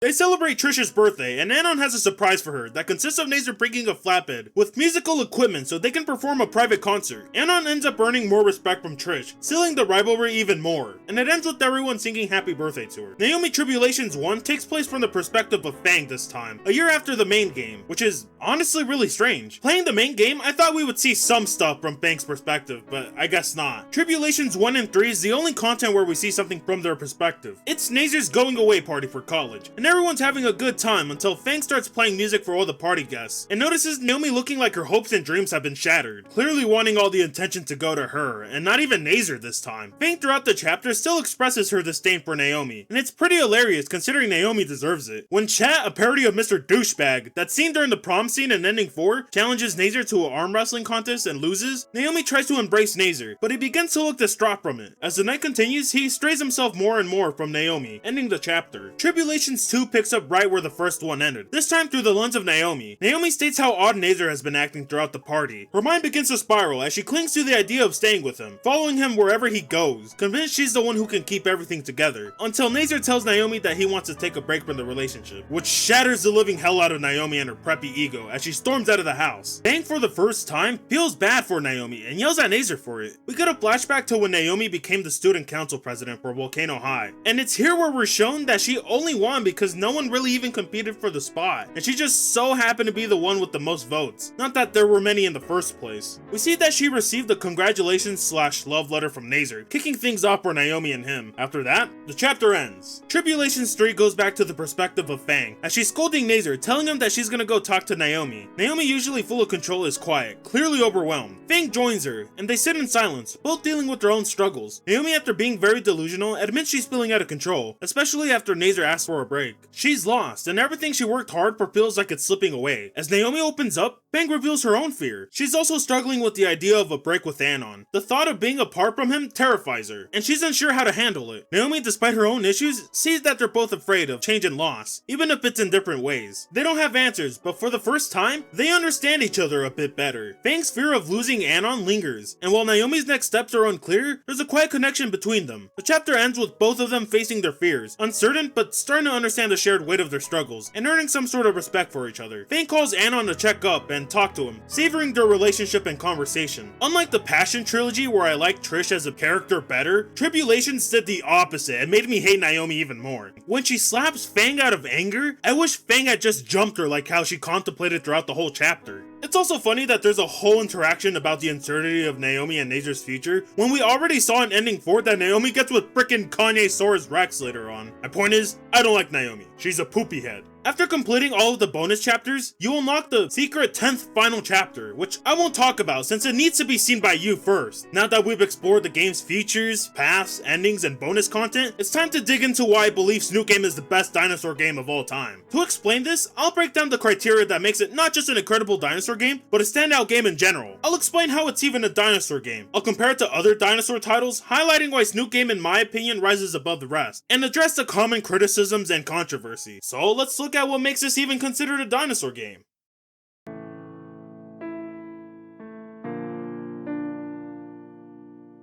At a first glance, this game doesn't really look like a dinosaur game. It looks like a standard visual novel that just so happens to have characters that look like dinosaurs, even going as far as just being furries. But I can assure you this is not the case. Snoot Game incorporates its dinosaur identity beyond the surface level, tying prehistoric themes into its narrative and world building. The setting of Bull Caldera Bluffs, with its volcanic name and dinosaur-inspired society, reflects a world shaped by its prehistoric roots. Locations like the school and its surrounding environment take inspiration from a time when dinosaurs roamed, grounding the story in a place that feels authentically tied to its theme. The characters themselves go beyond just looking like dinosaurs. Their personalities and instincts often reflect traits associated with their species, making their dinosaur forms feel purposeful rather than arbitrary. Here's a few examples. Trish, whenever she's angry, doesn't go and punch you or kick you. She charges and tries to gore you, like how a Triceratops probably would in real life, reflecting off Trish's personality and a real-life Triceratops when provoked. Fang, whenever she eats, throws her food up with her beak and catches it with said beak, something a bird would do. In the game, it's said that Pteranodons can't fly, but they can for sure glide, as described by Anon during the rooftop scene. Dinosaurs are still very much powerful and stronger than humans. This next example is a fun one of that. Carf is a substance used by dinosaurs like it's nothing, and it is said to be deadly for humans if they try to use it. When Anon asks if he can have some, everyone begins to immediately warn and scold him about it, showing how really bad it could be for humans. Another example is the goat Mo, the T-Rex. In the Cheeksy Loop Gutter Lane bonus chapter, Fang's dad Ripley explains to Anon how he got the hole in his crest, saying he tripped Mo over when trying to roll a bowling ball, leading Mo to accidentally chomp off a huge portion of his crest. Me personally, I wouldn't want to piss off Stella and get shanked by her Thagomizers. You get where I'm going with this? They aren't just human characters wrapped in dinosaur skins. They are literal creatures whose biological and emotional struggles reflect both the universal human experience and their unique identity as dinosaurs. Another reason why it can be considered a dinosaur game is its deeper societal themes because of dinosaurs. Like I mentioned before during chapter 2, those themes include prejudice and identity, which parallel real-world issues like societal division. The game's characters, though anthropomorphic dinosaurs, reflect struggles that are very human, and their interactions often reveal biases and systemic challenges present within their society. Also, like I mentioned earlier, racism as a metaphor becomes apparent in how species distinctions are used in the game. The differences between the dinosaur species aren't just cosmetic, they shape perceptions, stereotypes, and societal roles. Anon, a human in a world of dinosaurs, experiences direct prejudice as an outsider. Terms like skinny are used as slurs, showcasing how discrimination operates on superficial characteristics and assumptions. The game effectively uses its dinosaur society as a lens to critique real-world issues, making its themes both accessible and thought-provoking. This next and final example is a small but obvious one. The humor and dialogue in Snoot Game make nods to dinosaur culture, with clever references and wordplay. It uses its dinosaur framework as a tool for world building and storytelling as well. For example, Sony and Xbox are called Stony and X-Rocks. Jimi Hendrix is called Stiggy Moldrix, like the dinosaur Stiggy Moloch. There's an infinite amount of puns like these, but those are the ones that I can think of from the top of my head. While some could argue that Snook Game isn't a true dinosaur game, if looked closely, these opinions can be easily changed. Another critique aside from the dinosaurs just being regular humans who look like dinosaurs is the complete lack of what defines this as traditional dinosaur gameplay, such as survival or exploration. But Snook Game doesn't aim to be that kind of experience. It's a visual novel that uses dinosaurs to tell a unique and deeply personal story. It's precisely this subversion of expectations that makes Snook Game unique. I bring a fresh take on what a dinosaur game can be. Some may claim the modern high school setting undermines the dinosaur aspect, yet the juxtaposition of prehistoric creatures in a contemporary environment adds to the game's charm and originality. While it doesn't fit the mold of what one may think of as a traditional dinosaur game, Snook Game changes up the genre, using dinosaurs not as a gimmick, but as a meaningful vehicle for its narratives and themes. So yes, this is a dinosaur game. And now?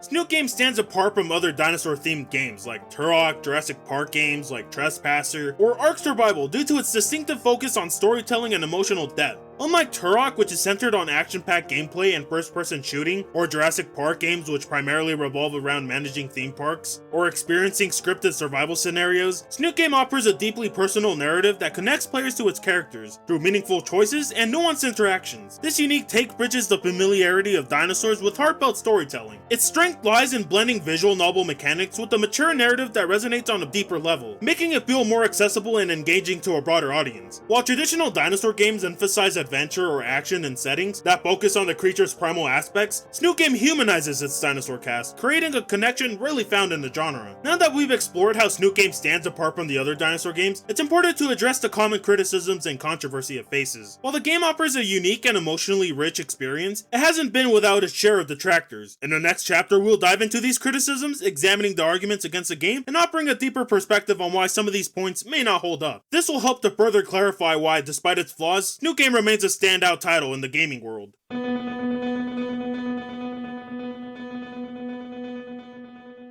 Snook Game has certainly raised some important discussions, particularly around its treatment of gender identity and character dynamics. One of the main critiques revolves around how Fang's non-binary identity is portrayed. Some players feel that the game suggests Fang's identity is merely a phase, or something to be fixed. This is especially noticeable in the endings where Fang reverts to their birth name, and adopts more traditional gender roles. While some see this as a harmful message about non-binary individuals, others argue that the game's intention is not to undermine or invalidate Fang's identity, but rather to show the complexities and struggles that come with self-discovery and societal pressure. It's important to note that if a player finds this portrayal problematic, their viewpoint is completely valid. Different interpretations of the story can arise depending on personal experiences and perspectives, and it's perfectly okay for someone to feel uncomfortable with these aspects of the game. Another point of contention is the character of Anon. Early in the game, Anon behaves in ways that many would consider insensitive or even transphobic toward Fang. Some argue that the game seems to justify or normalize this behavior, as Anon grows and learns to accept Fang's identity. While the intent may be to show Anon's growth and development as a character, some players feel that it's hard to ignore the transphobic moments, and they may feel that these are not fully addressed in a meaningful way. Again, if someone feels that Anon's actions are too problematic, that's entirely valid. Everyone has different thresholds for what they can tolerate in terms of character behavior, and how they perceive the growth of those characters. Trish, another central character, also receives a fair share of criticism. Some players view her as a villain, particularly because of her confrontational nature, and the way she challenges Anon and Fang's relationship. While Trish's role could be seen that of a person who simply challenges the protagonist's views, others feel that her portrayal borders on a stereotypical SJW character that oversimplifies complex issues. As with the other critiques, it's completely okay for players to have different interpretations of Trish's character. Some may see her as a necessary force of conflict, while others may view her as an unwelcome trope. Snook Game certainly presents themes that can be viewed through different perspectives. The critiques it has received are reflective of personal experiences and beliefs, and if someone shares those critiques or feels uncomfortable with aspects of the game, there is absolutely nothing wrong with that. Topics like these are essential for understanding how diverse perspectives can shape our understanding of media. Snook Game, like any piece of art, can provoke strong reactions, and each player's interpretation adds depth to the conversation about its impact and message. Now, after addressing these critiques and offering a broader perspective, it's time to shift gears once again and talk about why, despite the controversy, Snook Game stands out as the best dinosaur game of all time to me. From its themes and relatability, let's explore what truly makes it exceptional in the world of dinosaur media.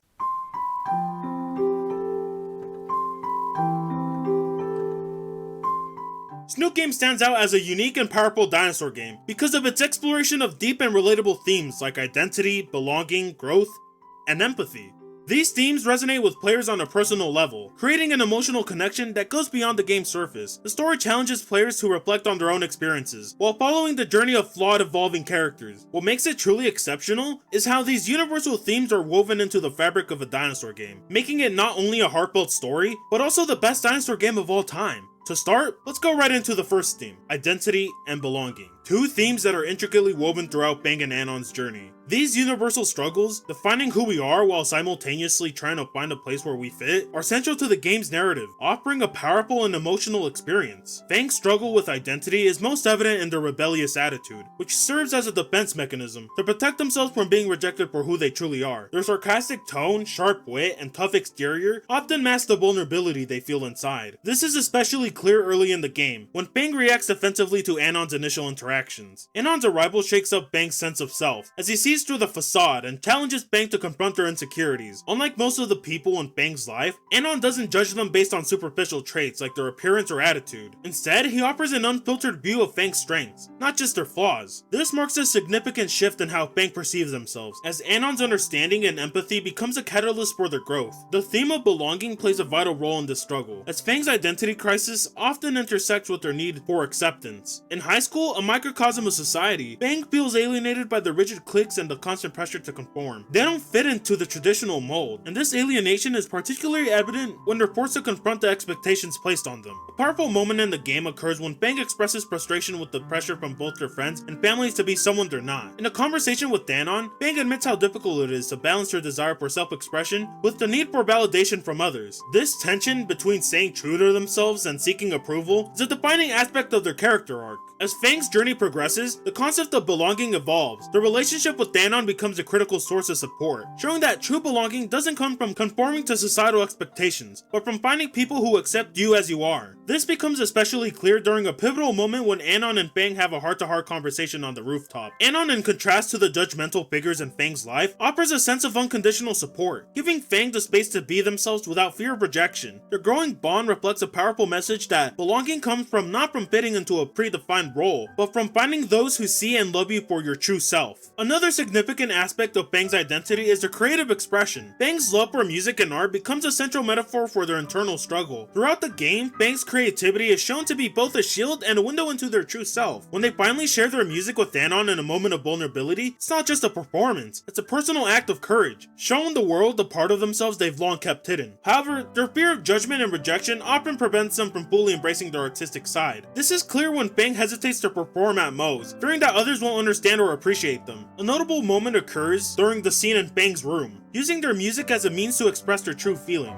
This is a turning point in the game where Bang begins to realize that self-expression, whether through music or other forms of creativity, is an essential part of their identity. Through Bang's growth, the game emphasizes that identity is not something defined by others, it's something that's built from within. The journey to self-acceptance is difficult, and at times, it feels like a battle between who we truly are and who we think we need to be. Yet, as Fang navigates this struggle, they learn that real belonging comes from accepting themselves and surrounding themselves with people who value them for who they truly are, not for the mask they wear to fit in. Growth.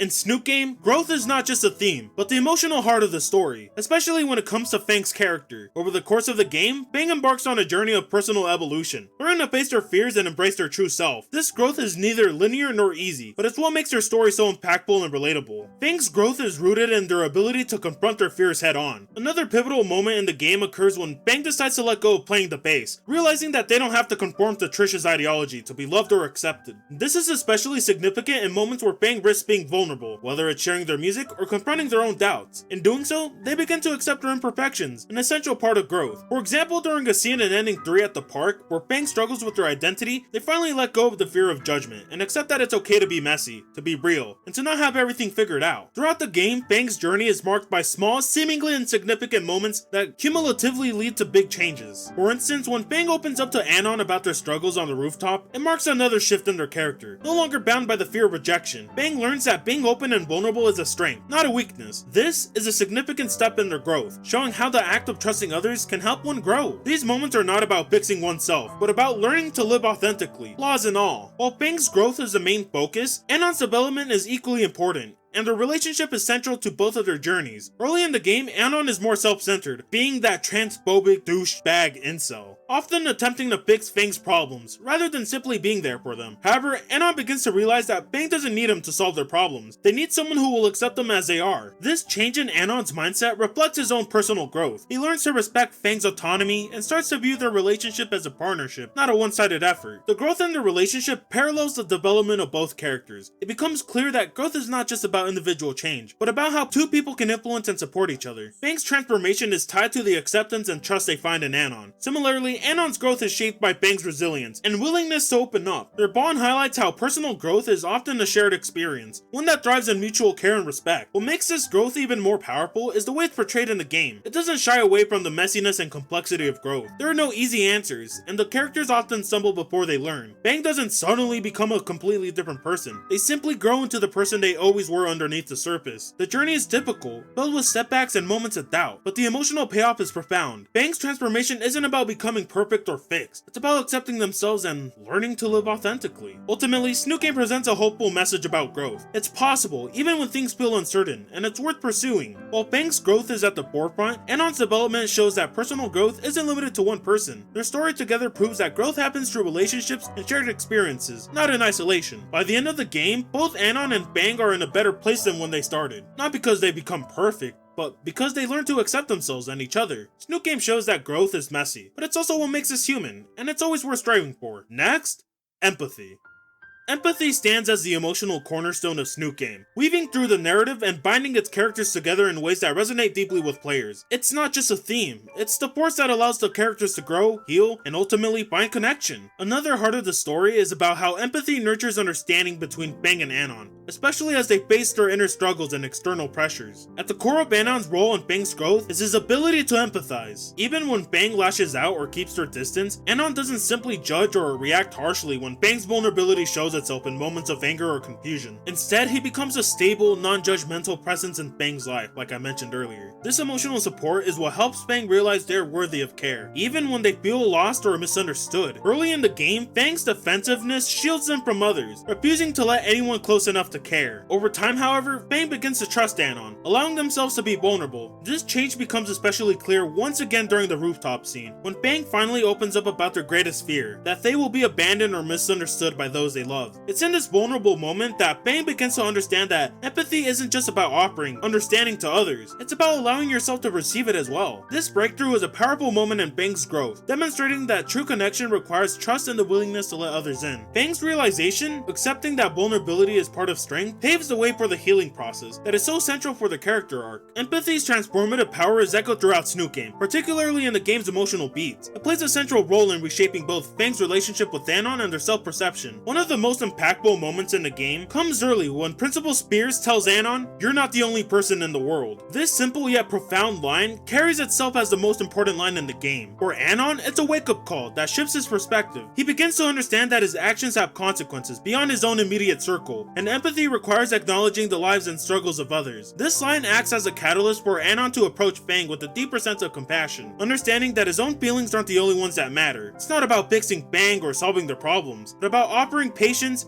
and unconditional support, and this realization ultimately transforms their dynamic. Let's go back to that quote from Stella in Naruto: "If you don't share someone's pain, you can never understand them." This idea becomes another turning point for Anon as he navigates his relationship with Fang. Just like Naruto Shippuden emphasizes the importance of truly understanding another's pain to empathize with them, Anon realizes that to support Fang, he must first understand their struggles, particularly with their identity and the rejection they experience from society. Anon learns that offering genuine support means stepping beyond his own discomfort and meeting Fang where they are, acknowledging their pain without judgment. This realization marks a defining moment in Anon's growth, where he transitions from being a well-meaning outsider to a compassionate, supportive friend who can see beyond his own perspective. The quote from Naruto spoken by Pain emphasizes how empathy is rooted in a shared understanding of one another's struggles. Pain's character is shaped by immense loss and trauma, and his worldview is driven by the belief that true understanding only comes when we are willing to experience and acknowledge someone else's suffering. This philosophy is central to Snoot Game, where the connection between Anon and Fang is built on recognizing and sharing each other's pain. Whether it's Fang's battles with identity or Anon's personal growth, it's their ability to empathize with each other that deepens their bond. By acknowledging each other's vulnerabilities, they build a relationship that is not only supportive, but also transformative. Just as Pain in Naruto Shippuden believes that healing can only occur when we break the cycle of hatred and suffering by sharing sharing in one another's pain, Snook Game shows how Fang and Anon find healing through their shared understanding. For Anon, the emotional breakthrough comes when he recognizes that true empathy isn't about fixing or solving Fang's problems, but simply walking beside them through their struggles. This connection, rooted in mutual care and understanding, becomes a foundation for both of their personal growth, proving that empathy is not just about understanding the pain of one another, but about experiencing that pain together, and allowing it to bring about growth and healing. Empathy reshapes both Fang and Anon's relationship, making it the emotional heart of the game. For Fang, learning to accept care and understanding is nothing short of life-changing. They begin to believe in their own worth, not based on others' judgments or societal expectations, but because they're deserving of love and respect, just as they are. For Anon, empathy teaches them to listen without trying to fix the situation, to support without judgment, and to embrace others in their entirety. Through this journey, both characters discover that empathy isn't just about understanding. It's the bridge that allows two people to truly connect and grow. Snook Game shows us that empathy is transformative. It's through empathy that Fang and Anon overcome their personal struggles and find a deeper connection, not just with each other, but with themselves. The game demonstrates that when we truly understand another's pain, we can foster healing and growth, not only for others, but for ourselves as well. In this way, empathy in Snook Game isn't just a theme, it's the key to both personal transformation and meaningful relationships. In conclusion, empathy is the most important aspect of Snook Game, narratively, mechanically, and emotionally. It's the driving force behind the character's growth and the foundation of their relationships.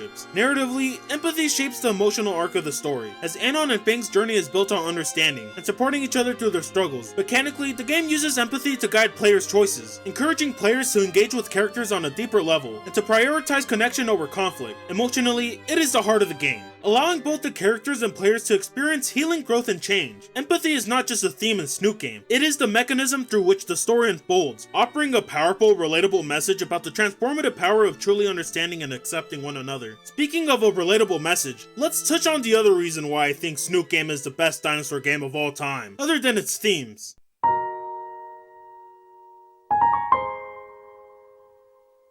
One of the most powerful aspects of Snook Game is how relatable it is, offering players a chance to see themselves in the characters' struggles, growth, and triumphs. The game masterfully captures the universal experiences of self-discovery, identity, and belonging, which resonates deeply with players. As the characters navigate their own paths, the game invites you to reflect on their own journeys, leaving you with a sense of hope and validation. A key example to me is through the character of the hot dog lady, Tracy. At first, she might seem like a minor, quirky character, but her wisdom and empathetic nature make her a source of comfort for both the player and the other characters. Tracy's role as a mentor to Fang, especially when she shares her own experience of losing contact with her high school friends, reflects the real-life process of growing up and realizing that things change. She helps Fang understand that it's not about staying the same, but about evolving, accepting change, and knowing that it's okay to lose things as long as you keep what's important. This is something that I went through in high school and college. I lost contact and cut off 90% of the people I spoke to around that time. It's this interaction between Fang and Tracy that I wish I got to play the game at the end of high school. And the thing is, it could have been possible. The game came out the summer of 2021, right before my senior year began. Tracy's insight into finding balance between past relationships and future aspirations mirrors a significant life lesson that many players can relate to. Sometimes, it's necessary to let go of things that no longer serve us in order to grow. This simple yet profound message offers hope, especially for those who may be struggling with their own personal changes. The coming of age aspect of Snook Game is another powerful tool for relatability. The game is deeply entrenched in growing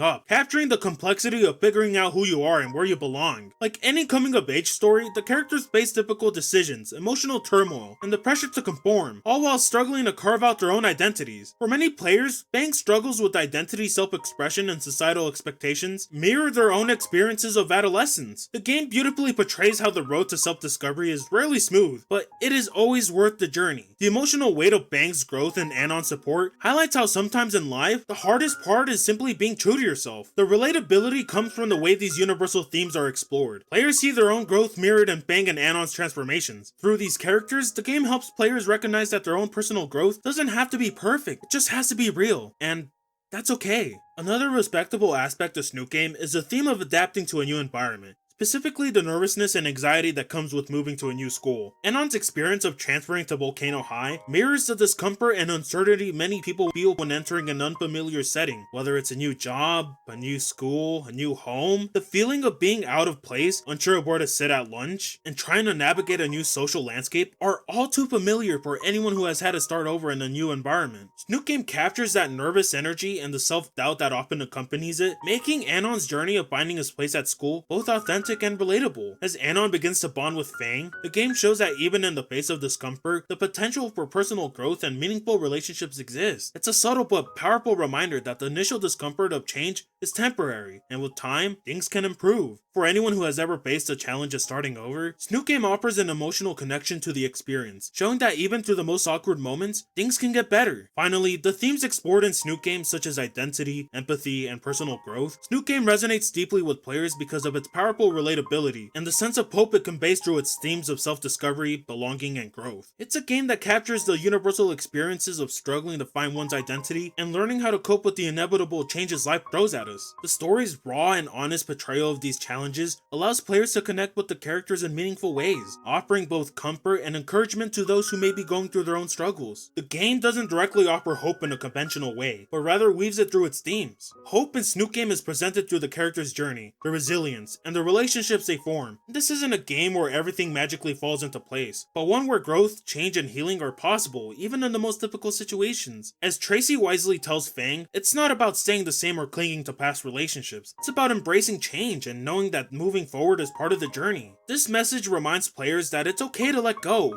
to evolve, and to move forward to something better. In a world that feels uncertain at times, this theme of change becomes a powerful call to embrace hope. Hope is a central theme in Snook Game, not through grand gestures, but through smaller, more intimate moments, like Anon's reflection on the rooftop or Tracy's understanding of Fang's fears. These quiet moments where characters choose to see the potential for growth instead of fixating on their flaws reminds players that even when things seem broken, there's always a chance to rebuild. The game shows that when self-identity or relationships seem fractured, it doesn't mean they're beyond repair. The weight of regret, like in the tragic endings, can serve as a wake-up call, encouraging players to make different choices and embrace hope in subsequent playthroughs. I'd like to use an example from another game. This idea of hope aligns with the quote from God of War 3 and God of War Ragnarok that, "Hope is what makes us strong. It is why we are here. It is what we fight with." And all else is lost. Both Snook Game and God of War illustrate how hope isn't just a feeling, it's the driving force that sustains us when everything else seems to crumble. For Fang, hope is the belief that they can overcome their self-doubt and find peace with their identity. For Anon, it's the realization that he can evolve, becoming more connected and empathetic, a better person through his experiences. Even in the darkest moments, hope keeps them moving forward, guiding them toward healing. In Snook Game, the journey of growth is about recognizing that hope lies within us, just waiting to be tapped into. Like Kratos learning that hope resides inside him in God of War, Fang and Anon come to realize that their strength lies in their ability to keep going, to push through the hardest times. It's not about finding hope from an external source, but about understanding that it's an active choice, a decision to fight for something better. This message of hope hits after the game, resonating deeply with players as it encourages them to look inward and trust that even through hardship, a brighter future is possible if they're willing to fight for it. It teaches us that hope is more than an abstract feeling. It's a transformative force that guides us through our pain and leads us towards a better, more authentic version of ourselves. And with that hope, players are empowered to face their own challenges with renewed strength, knowing that even when the journey is difficult, growth and healing are always within reach.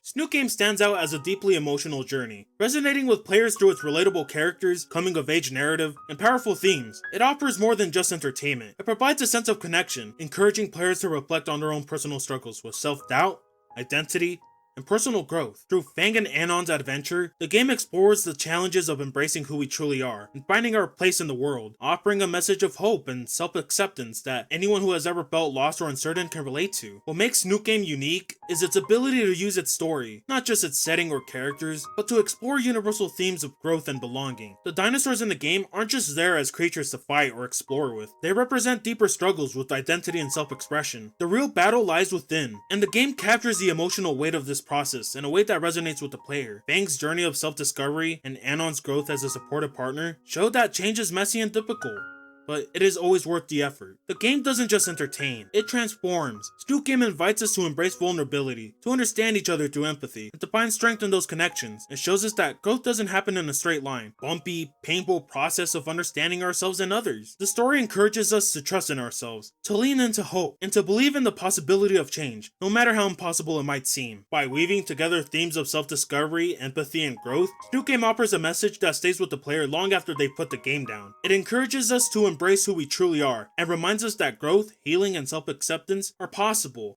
And that is why Snook Game is the best dinosaur game of all time. Take care, bubs.